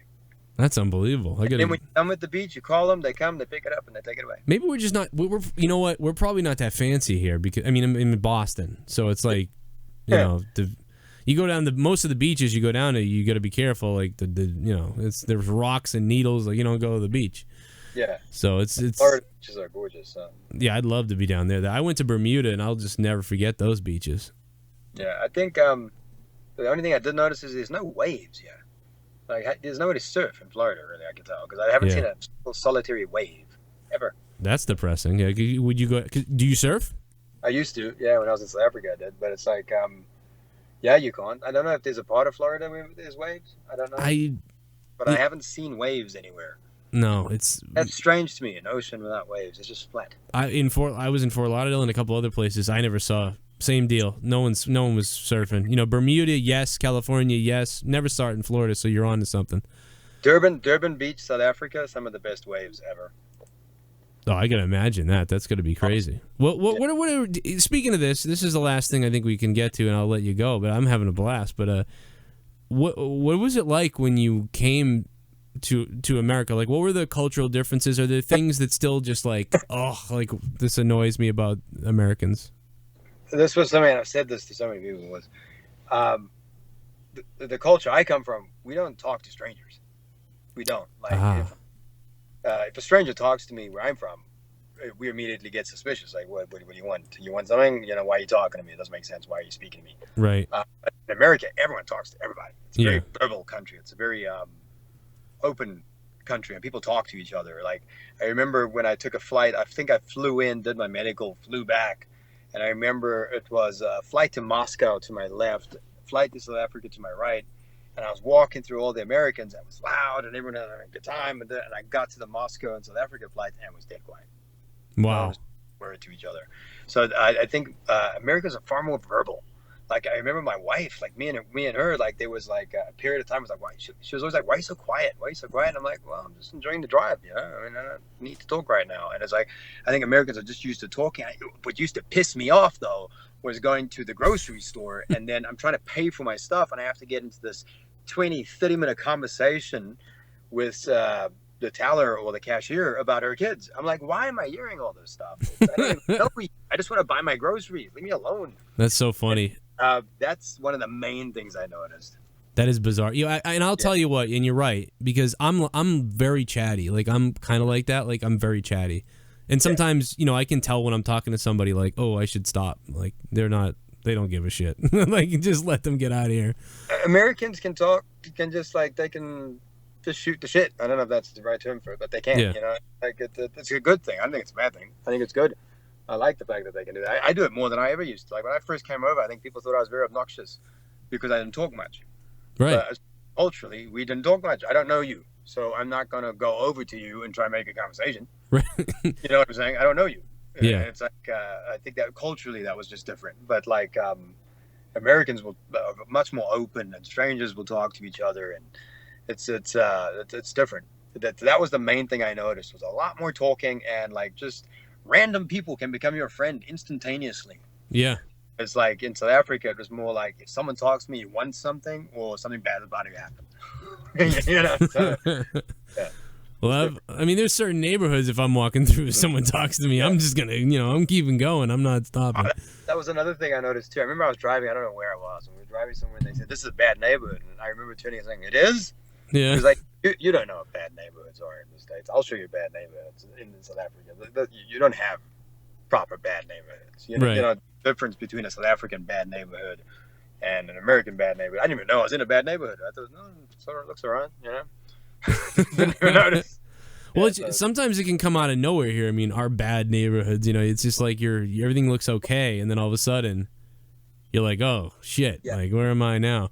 But what do if you? you're in Africa, you'll know when you're in a bad neighborhood. Oh, well, you see the people will be hanging, or like I don't know. Like No, you'll know. Trust me, you'll know. Okay. Like in South Africa, like there's certain areas like the traffic lights, like I call them robots, we call them robots in South Africa. They will actually start flashing at a certain time at night because you don't want to stop because you will be hijacked. Oh, jeez. Yeah, so like at Johannesburg Central, at a certain time at night, all the traffic lights will just start flashing, and that means do not stop. That means you slow down and go, because you will be hijacked if you come to a complete standstill. So, I mean, yeah, that's different. That's crazy, man. That's unbelievable. And yeah, I can believe it. We bitch here, but yeah, I mean, I live in where I live. It's no big deal at all. Yeah. But hey, I really appreciate you coming on tonight. We were very happy to have you, and we're going to support you wherever you go, and we look forward to seeing you. And anytime you got to promote something, say something, reach out to me, and I'll always promote it or throw it up there, or the T-shirts or whatever. You just let me know. And I appreciate it. Well, I got it now. It's July 8th. I'll be at ECPW, which is in Allendale, New Jersey. Okay. Then July 9th, we're going to be doing an autograph signing with Wrestling Universe, and that's in Queens, New York. Yeah. And then I'll be doing a double shot in Queens for wrestling at NYWC and then UWA Elite in the same day. Those are big. Yeah, So, that's going to be big. UWA. That's the first thing I'm doing, so this will be my first experience And doing it. I'm a virgin to the indies, so. That's got to be different. Are you like how do you feel? How do you feel about that? Are you It's excited? exciting. It's something I wanted to experience. Like I remember when I wanted to wrestle. Like that's in South Africa. That's something I wanted to do, and I somehow managed to bypass it. And because I was in South Africa, and I mean, how I got signed is I went to one of those clinics and competed with 50 other people and got signed out of that. And so I never got that experience. So I never understood wrestling when I got here. Actually, I never fully understood it. Like I learned so much from Dr. Tom. Yeah. Basics as to what it is. Everything else I had self-taught. Right. It was like that was my first experience learning anything was going into FCW. That is And- that's yeah. crazy. Yeah, and I mean I was already 29, 30 at the time, so it was that was me learning the game. Everything else I had self-taught, but that was like psychology. Everything was taught to me by Dr. Tom, and then I learned a lot from Bull Mott as well. So it's I learned once I got here. Yeah, learning on the fly. But after yet doing it for so long, did you feel when you got here with that? Did you feel like, oh, this is great that I'm learning all this stuff, or were you kind of like, I kind of know some of this, but you didn't, because you've been doing it for a while on your own? I think the African style at the time was so different that there was no psychology at all, pretty much. And I think the first time I ever had a match that was any good was against a former tag team partner of Cesaro's. I used to wrestle as Aris. His name, they were Swiss Money Holding, I think, back in the time, and he came through to South Africa, and I worked a match with him, and it was the first time I ever did false finishes. And I was like, this is totally new to me, and it was like the first time I had a match that I was like, okay, that was great, and totally different to anything I'd done before. Well, I'm excited to see you. I hope I might come out to one of these New York shows. I got to get out here, and I'll send you the dates for what's available around my I'll be area. honest with you, come and see ALDO ROSE because you're going to see it the way I want to do it, which is totally different to anything you've seen before. Anybody that said they should do this or he should be doing that or why did they do this? Well, now you can go see the character. Have you ever listened to The Antwoord? Who is it? The Antwoord. No. I think Americans would pronounce that Die Antwoord. Oh, no. Go Google that and go listen to some of that. I will. I will Google them. That is the direction I want to take the character, which is totally different to what you've seen before. So go Google that. All right. Well, I might try to get to that Gold Rush show in the UWA. But are you only signing on the 9th, or is that just a signing? No, I'm signing, and then I'm working double shot. All right. Well, if NYWC, and then the UWA thing after that. So I'm doing a signing and then the 2 shows. cool. All right. Yeah, I know Joey Adams is over there. Yeah, that's awesome, man. I'm looking forward to it, and stay in touch with me for sure, and I'll let you know about the dates up here, and hopefully we can get something going. Yeah, no, I'd love to run into each other. I'm sure we will. Well, thank you so much for giving us I'm all gonna that go time. look at your shitty T-shirts now. Yeah, go look at my shitty T-shirts, and you know what? I'll send you, if you really want to laugh, I'll send you a wrestling match I had with a stuffed teddy bear. Oh, I want to see that. That would be fantastic. Okay, that will give you a good laugh, I think, tonight. Yeah. Is that like in a ring and everything? Oh yeah, I've been wrestling. I do this gimmick where I wrestle a stuffed teddy bear, and for WrestleMania, I said let's step it up a notch. I'll get into one of the rings, of the place I commentate, and I wrestle the teddy bear. And you'll see what happens. I kind of go heel on the bear, and a guy who was partners with Biff Busick, who's in NXT now. Like, is there someone in a bear suit? Or is No, it's a tiny stuffed teddy bear. Oh, that's even better. Okay, yeah. I think you might like it, maybe. That's definitely like up my alley. I will send that to you. I'm out of shape now, but it's great. You'll see. I like weird and crazy stuff. So. All right, and JD, anything left on the table for you, my brother? I'm just I'm glad that you came on the show, man. We're greatly appreciative of that, and I'm happy to hear that you're very positive and that you have a great outlook on where you're going next. And I'm certainly going to support you like I did your Adam Rose gimmick in NXT and WWE, man. I can't wait to see what's up for you, and I wish you the best of luck. Thank you. It's gonna be a lot of fun. That's all I want. Just have some fun. Sweet. Well, I'll send you that video. You'll have some fun tonight. Oh, definitely. I'm gonna watch it, and then I'm gonna go buy one of your shit shirts. Okay. and you just tweet. Make sure you tweet Tyson Kidd. You ripped him off. That's it. Yeah. Let's be honest. Yeah. I hope Tyson, I almost said Tyson couldn't have come up with that. So. Well, right as I started yelling at him too, like was it the night after he got hurt, and I was like, the next day I was like, I love you, man. Like I'm so sorry. There's another guy so talented. Right. Dude. I mean, one of the best, honestly. Right. Like, one of the best guys you'll ever touch or ever work with, and he's sat for how long? He's been so good about it too, and he's been so nice, and even right there to be nice to me as I gave him, he knew that I was joking. But I gotta say this: the guy who's the most patient person in the entire universe, and just, is like Yoda is Zack Ryder, just unreal. Right. He's Yoda because to be able to do what he's done for so long. Yeah. The attitude he has is just unreal. And I truly hope that it really, really pays off. He did get that Intercontinental title at Mania. I mean, that was good for him. That was fun. Even though they took, I know they took it away, but he got that moment, Yes. Yeah, you get the moment, but I still think he deserves like a lot more. They're trolling him. It's like, Yeah, sometimes it's to see like how long you'll last on it, and other times it's like it doesn't matter what you do. All right. Well, guys, everybody, thank you so much for watching. Hope you guys can go follow Aldo Rose. It's what's your Twitter now? I look at it and I'm like, Adam Aldo. It's it's Aldo Rose, but it's at Aegis under. Is it underline score thing? What's that? I think it's thing? an under. Not the height. That's like the one with the underline. Underscore, yeah. The score. That's it. Yeah. Yeah, we want to turn it into a football game or something. Yeah. It's Aegis Rose. I don't know what an underscore is. That's new to me. But anyway, it had to be an underscore apparently. It's an underslash. We don't know what we call things. Yeah, and you guys know because one night I mentioned you, and then people went on Twitter and like tweeted you like crazy or something. Yeah, it's Aegis underscore. Rose. There you go. Follow him on Twitter. Go check him out. ProWrestlingTees.com. Get the Joe Cronin Show stuff and get the Aldo Rose stuff, and get JD stuff. JD, what's yours again? It's on Barbershop Window. You can just look up Off the Script, and it'll take you right to my online shop. Right, well, we'll stick around for a few seconds. Thank you again, and I will speak to you, and I'll send you that video. Have a good night, sir. Thank you so much. Thanks for having me. You guys be safe. All right, thanks a lot, man. All right, bye-bye. Bye-bye. He was a lot of fun. We could have probably just chatted all night long about anything with Mr. Aldo Rose. Yeah, that was awesome. He's such a nice guy. What a great dude. He's everything that we really thought he was, which is why you wanted to see him succeed so bad. And I love these T-shirts, bro. I don't care if they were like Mary. Dude, that skull one with the lollipop looks fucking awesome. I don't care if you even if it was Mary Poppins T-shirt, I'd still buy it.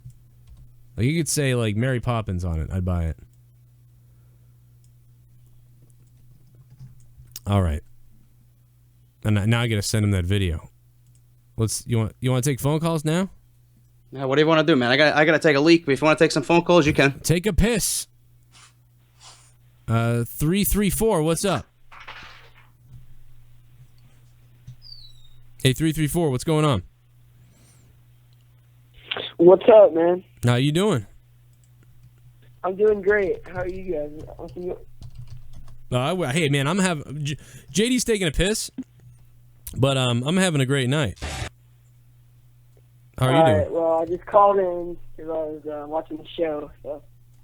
Oh, man, what'd you think? What do you think about what we were doing here tonight? I think it's amazing because, Adam Rose, he's moving on. I'm happy that he's got, like JD said, I'm happy he's got a positive, there's a positive of what came out of what happened to him. So. Yeah, I think it's cool that he's turning into a positive. He seems to be very clear. A lot of people a lot of times have an idea that he's disheveled, is in shambles and all these problems. But he seems to have a very, very clear mindset about what he can do and where he's going, I'm very curious as to what he was going to do after wrestling. I guess that would have been cool. I'll be interested to find that out. What did you think about that when he said that maybe only if he's really only got a few more years and then he's going to just get into something else? Because I guess I'm looking at it like, I just wrestle forever now. But maybe that's not the way to make the living. But I guess you really could only get a year or 2 years of being, hyped and booked. But what did you think about that, JD, when he said that? He's gonna be so successful on the independents. Just someone like him, and he's great in the ring. I thought he was great in the ring when I seen him in NXT.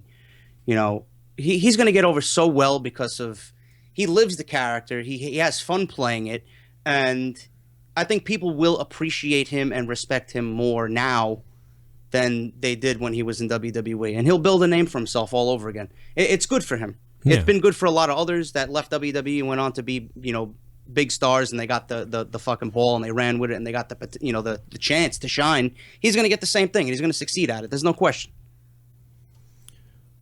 Okay, well, guys, we had a record-breaking crowd here tonight, and in the chat, if you guys could click the like button if you haven't already, if you liked everything, make sure you just click that like button. And if you haven't subscribed, click the little red subscribe button down below and subscribe to me. If you don't know JD, make sure you go over to JD from New York's channel, JD from NY206 on YouTube, to subscribe to him. We also got Young Millie on the line. Young Millie, what's up, man? What's going on, Joe? What's up, JD? What's up, man? How you doing, Young Millie? Oh, man, I just think it's amazing, man, that you guys got ALDO ROSE on the show tonight. I thought it was great. I thought he did a good job. I think anybody who thinks if there are anybody, we pretty much asked him everything we were gonna ask him. There were things that he wasn't going to speak on. He was not going to speak on, and I asked these questions before we went on the air. So everything I believe that we could have asked him about the ongoing current subjects, I think we did as much as we could before he would have said no anyway. So I believe that. I'm not sure, but did y'all ask him about the whole documentary thing that we touched on that a little bit. I think it would have been cool to go into that a little bit more, because it was such a good documentary. But he kind of talked about it a little bit about how he thought it was really well done, and it would kind of launch his career a little bit more. But WWE didn't seem to care to play on it at all, and that's what he basically said. That's a shame from WWE part, because that really got me invested in his character and a fan. I became a fan of his because of that documentary. Like, me and my dad sat down and watched it. I bet you WWE saw it as it's in the way, because You know what I mean? Like Aldo Rose just said. Aldo says, "Oh, they had, they already had the plan to cut me, to do what they were going to do with me, and then be done." I mean, so if that's the case, that ESPN thing comes out, and all WWE probably thinks is, well, we don't want that out there. Really, we don't want to talk about that too much because if anything, it will make us look like asses when we're done, rolling with the plan we had for him. For anybody who wants to donate, you guys have been screaming at me to turn donations on. And saying, where are the donations and all these things. Well, if you really want to donate, I appreciate that so much. I am going to turn donations on. So should you feel the need to do it, I have activated them now. If you think like, damn, you guys did a good job getting him and stuff, and let's tip you for that, well, then there you go. I appreciate that if you liked it. I'm sorry we didn't do it while he was on here, but obviously that would have been rude. Especially with his personality too, I don't think he would have been like, "What the fuck is going on?" It would have thrown him, and he was, we didn't want to do that. So I really appreciate everybody who wanted to and everything. And a great call from you, sir. Thank you, young Millie. Tyler Black. Tyler, what's up, Joe? Tyler, you had Tyler, you had an absolute epic time on our Monday Night Raw review. You made like 5 highlights for us. What do you feel about? 2 cents shutting away in his mouth upon my wife. I know. Well, what do you think about I don't know what his problem is. What do you think about Mr. What Adam Rose, formerly Adam Rose? Thank you. Yes. Yeah, what Aldo Rose said tonight. He's a nice guy. I can tell he's a nice guy.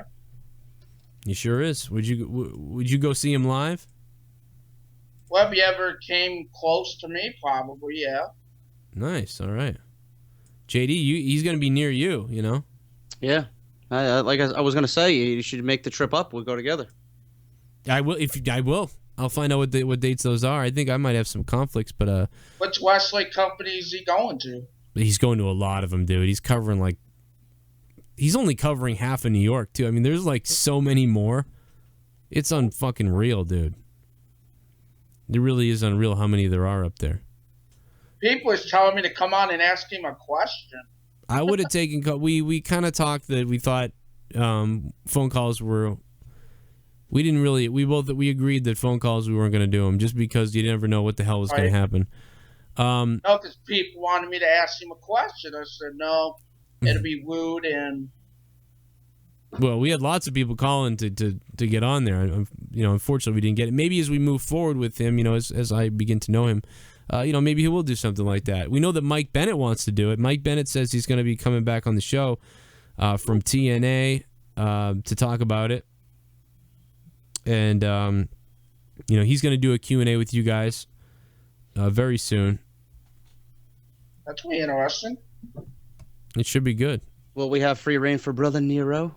That we should have. I could probably dress like fucking Brother Cronin. JD, I told you what name to give me for my nickname. My nickname's the Beast. Nah, man, I'm gonna give you my own nickname. Brother Beast. I don't want to give you the same nickname that Joe gave you. No, I gave that nickname myself. Oh, I guess I'm gonna give you a nickname right now. Cock and balls. I'm eating my soup, Tyler. Oh, you eating your soup? Yeah. Tyler, what is behind you? It looks like a crypt of your grandmother's... No, it's a piano. Yeah, but what's on top of it? It looks like lots of people's ashes and shit. Yeah, it's my cat's ashes. Oh my God.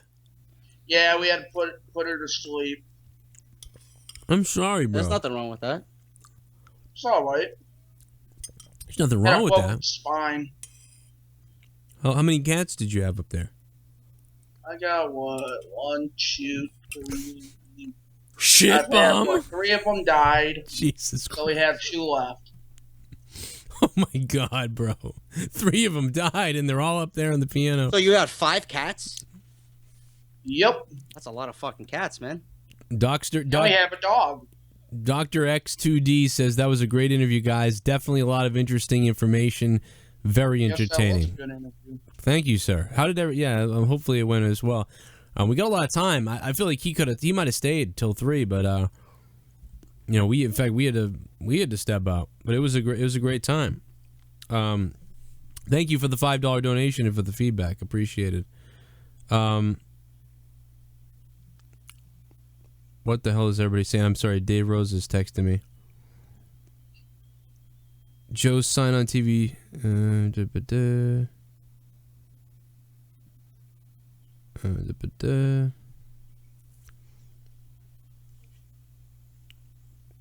I know I'm funny. Thank you, Matt M in the chat. I know I'm funny. Damn right you're funny.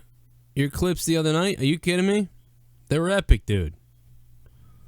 They were great. Let's get Brock on here. Brock, what's up, man? Yo, what's up? How you doing, Brock? Good, man. Man, it must have been cool to talk to Adam Rose. Oh, Aldo Rose.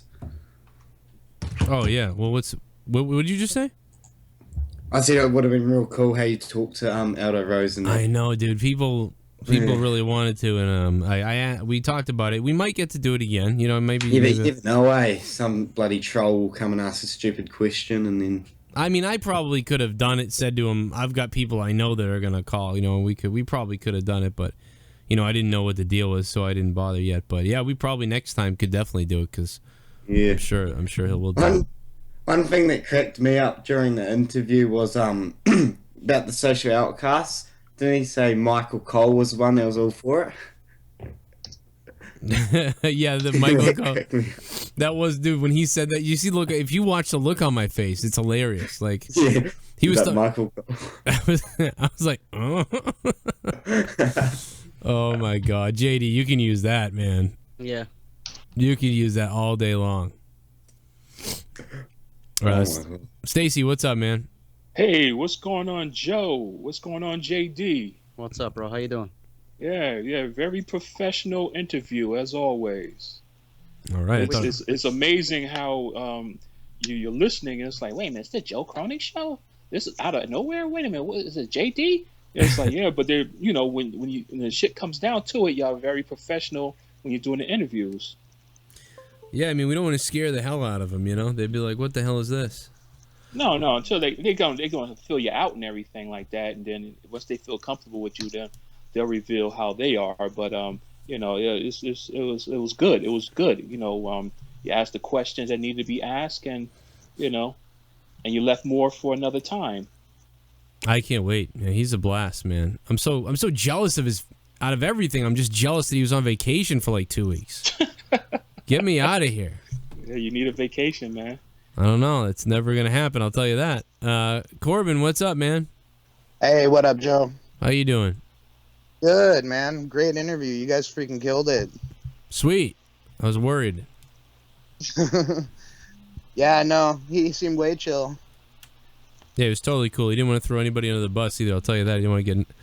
I tried to get him to, you know. I should have said I was gonna ask him who'd you hate, but it didn't matter. Right. Never would have gotten that answer. answer. Still answered some things like that were kind of controversial, I guess. Yeah, we got some stuff. Man, right. I think he's gonna do great when he comes out locally here. It's gonna be so good. You just want to stay positive.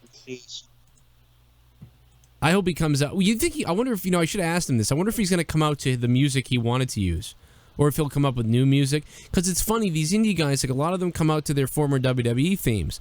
But I'm pretty sure they just like twist it up a little bit. No, I've seen them come out directly to it, but I'm pretty sure it's illegal to do that. It's like, yeah, you can't, you're not supposed to do that, but they do it anyway. Well, they probably just like pay them for copyrights or whatever.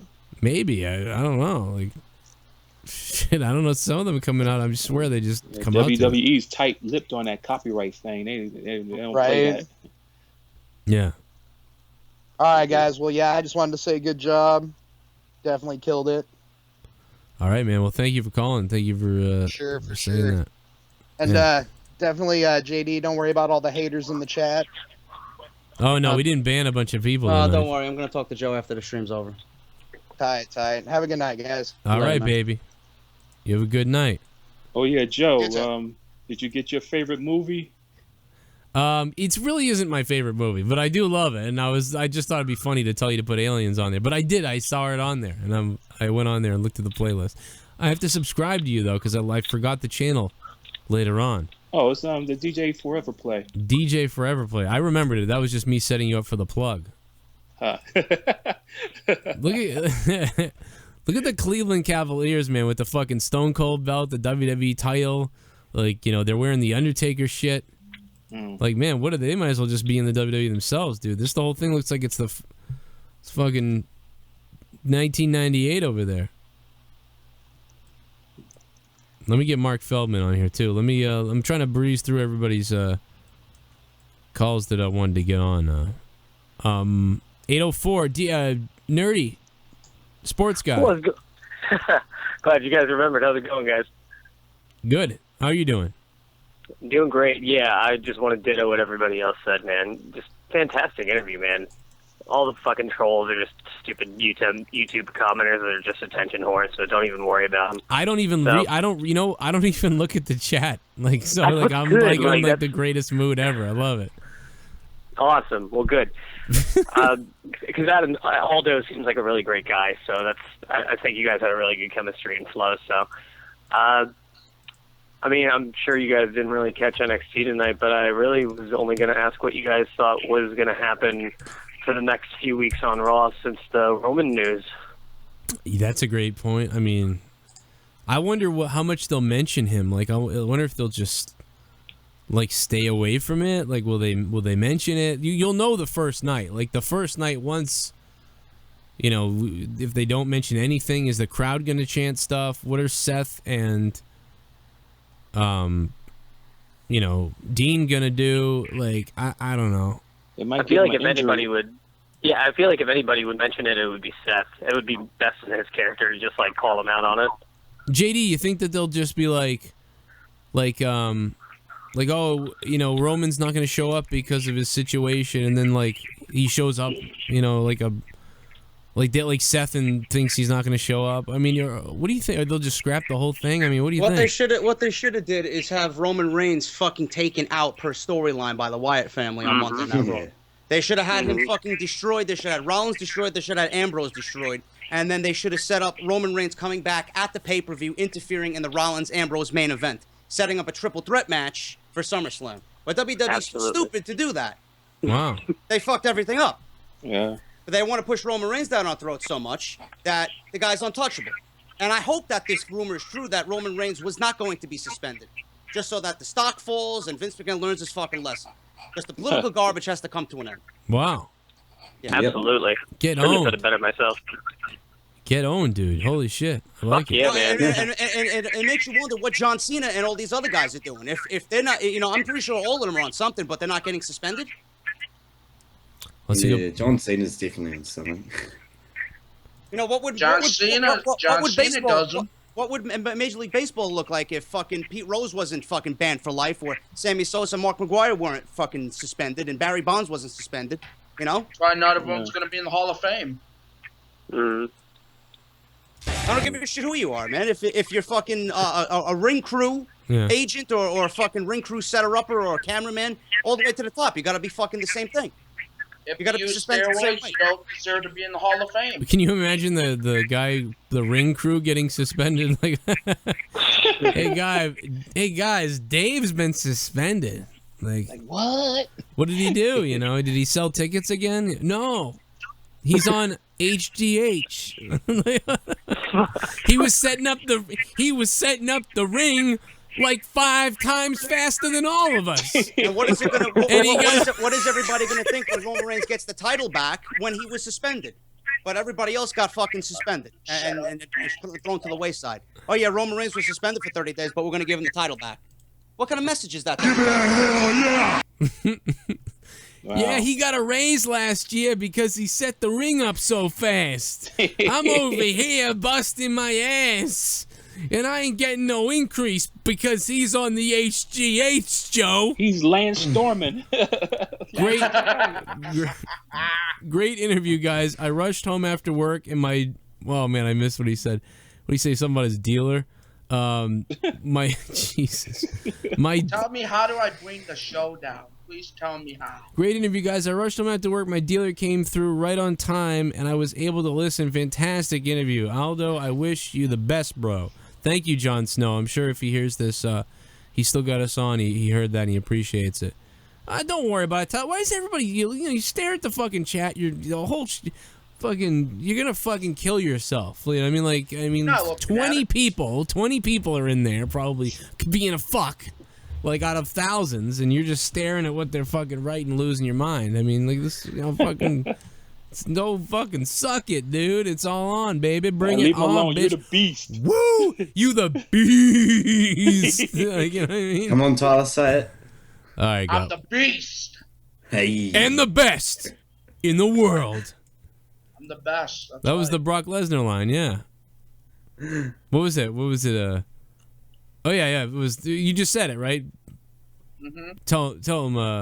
What does he say? Now say something stupid. Now, Paul, say something stupid. Drop mic, bro. All right, Tyler, have a good night, bro. I'm gonna let you guys get out of here.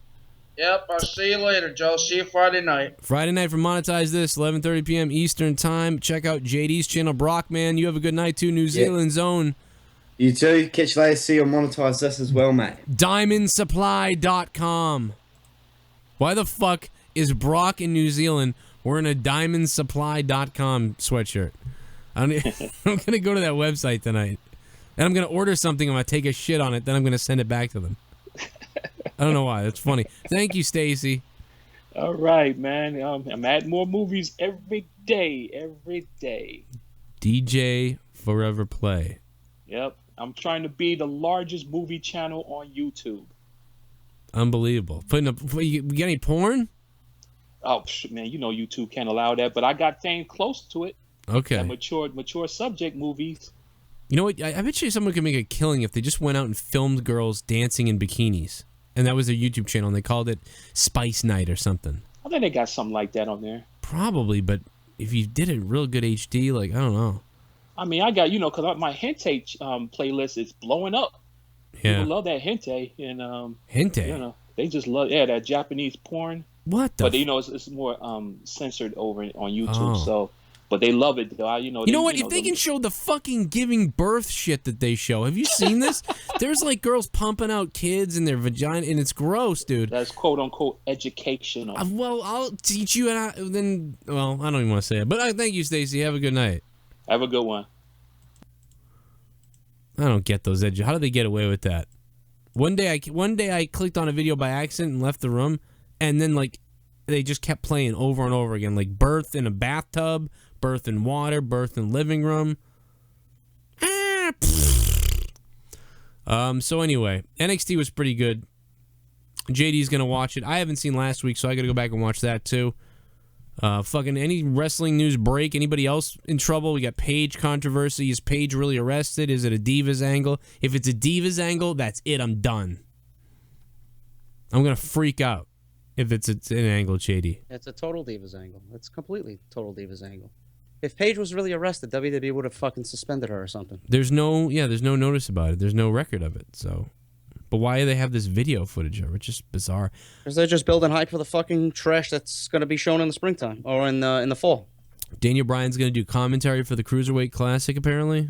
Yep, with Mauro Ranallo. That makes it even more must-see. First of all, that's amazing. Second of all, talk about just Daniel Bryan. Check Daniel Bryan every 20 minutes for excessive drool on his fucking beard. Okay. A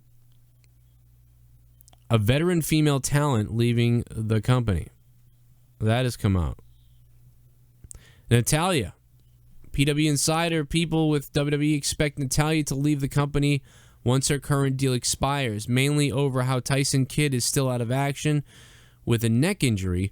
Natalya took to Twitter to deny the reports. She's not going anywhere. It's already reported because fucking Goon's View reported that she's leaving the WWE, Well, and then he made a video saying, "Oh, I apologize for not saying the truth and reporting false rumors." What, he tried to do my story? That's what he tried to copy me? I don't know.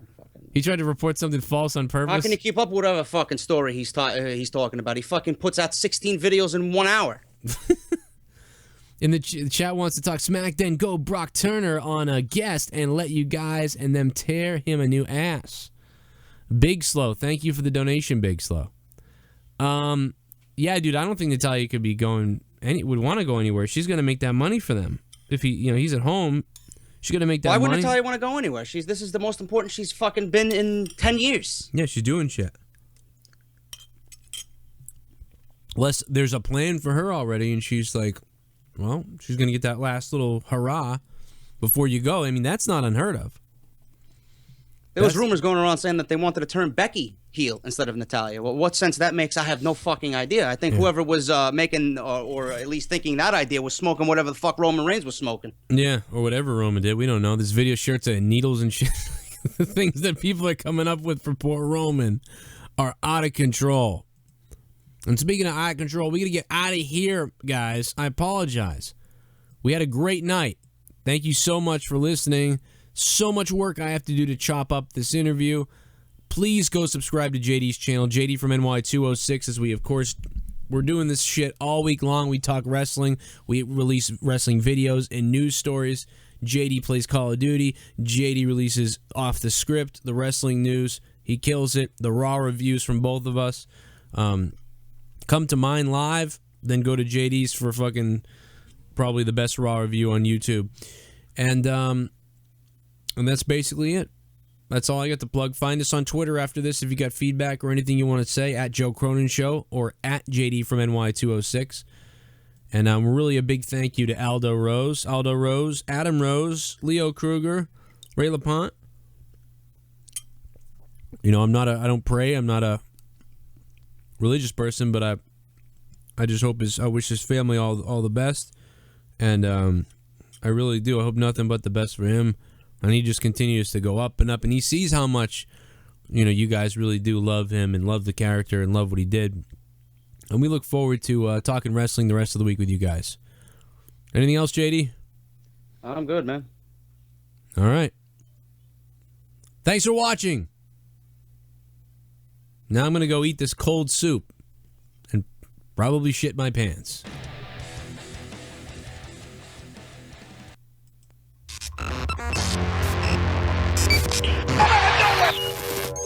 You're listening to Outta Nowhere. Magic 8 Ball, tell me the truth. Oh, we got to come back because there was a donation. Oh, Magic 8 Ball, will JD do a new Get Off My TV shirt featuring The Miz and Dana Brooke? No. I like The Miz and Dana Brooke. Listen to JD. No. That's fucking great. Hey, Wool Hat Demon, man. Big props to you, dude. $8. Thanks for the donation, man. We don't even need to swing the 8 ball because I think me and JD, we both like The Miz, man. I don't know. Fucking A. Support us on Patreon if you want to support us after the show. Patreon.com/JD from NY206. Patreon.com/Joe Cronin Show.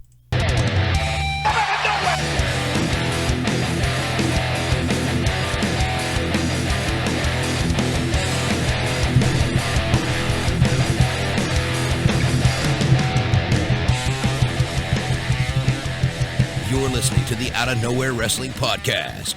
Brought to you by WrestleCrate. WrestleCrate.com. And thank you so much to Justin Bailey for this unbelievable fucking intro. Enjoy the Best There Is podcast on YouTube and the host, Justin Bailey, because he's one sexy beast from Indiana. Don't hold it against him, but he likes Reggie Miller. Well, it's time for Outta Nowhere. We're gonna take some calls and talk some news. We're also gonna talk about Roman Reigns and how he's never gonna fucking lose. JD from New York and Joe Cronin are gonna blow your fucking minds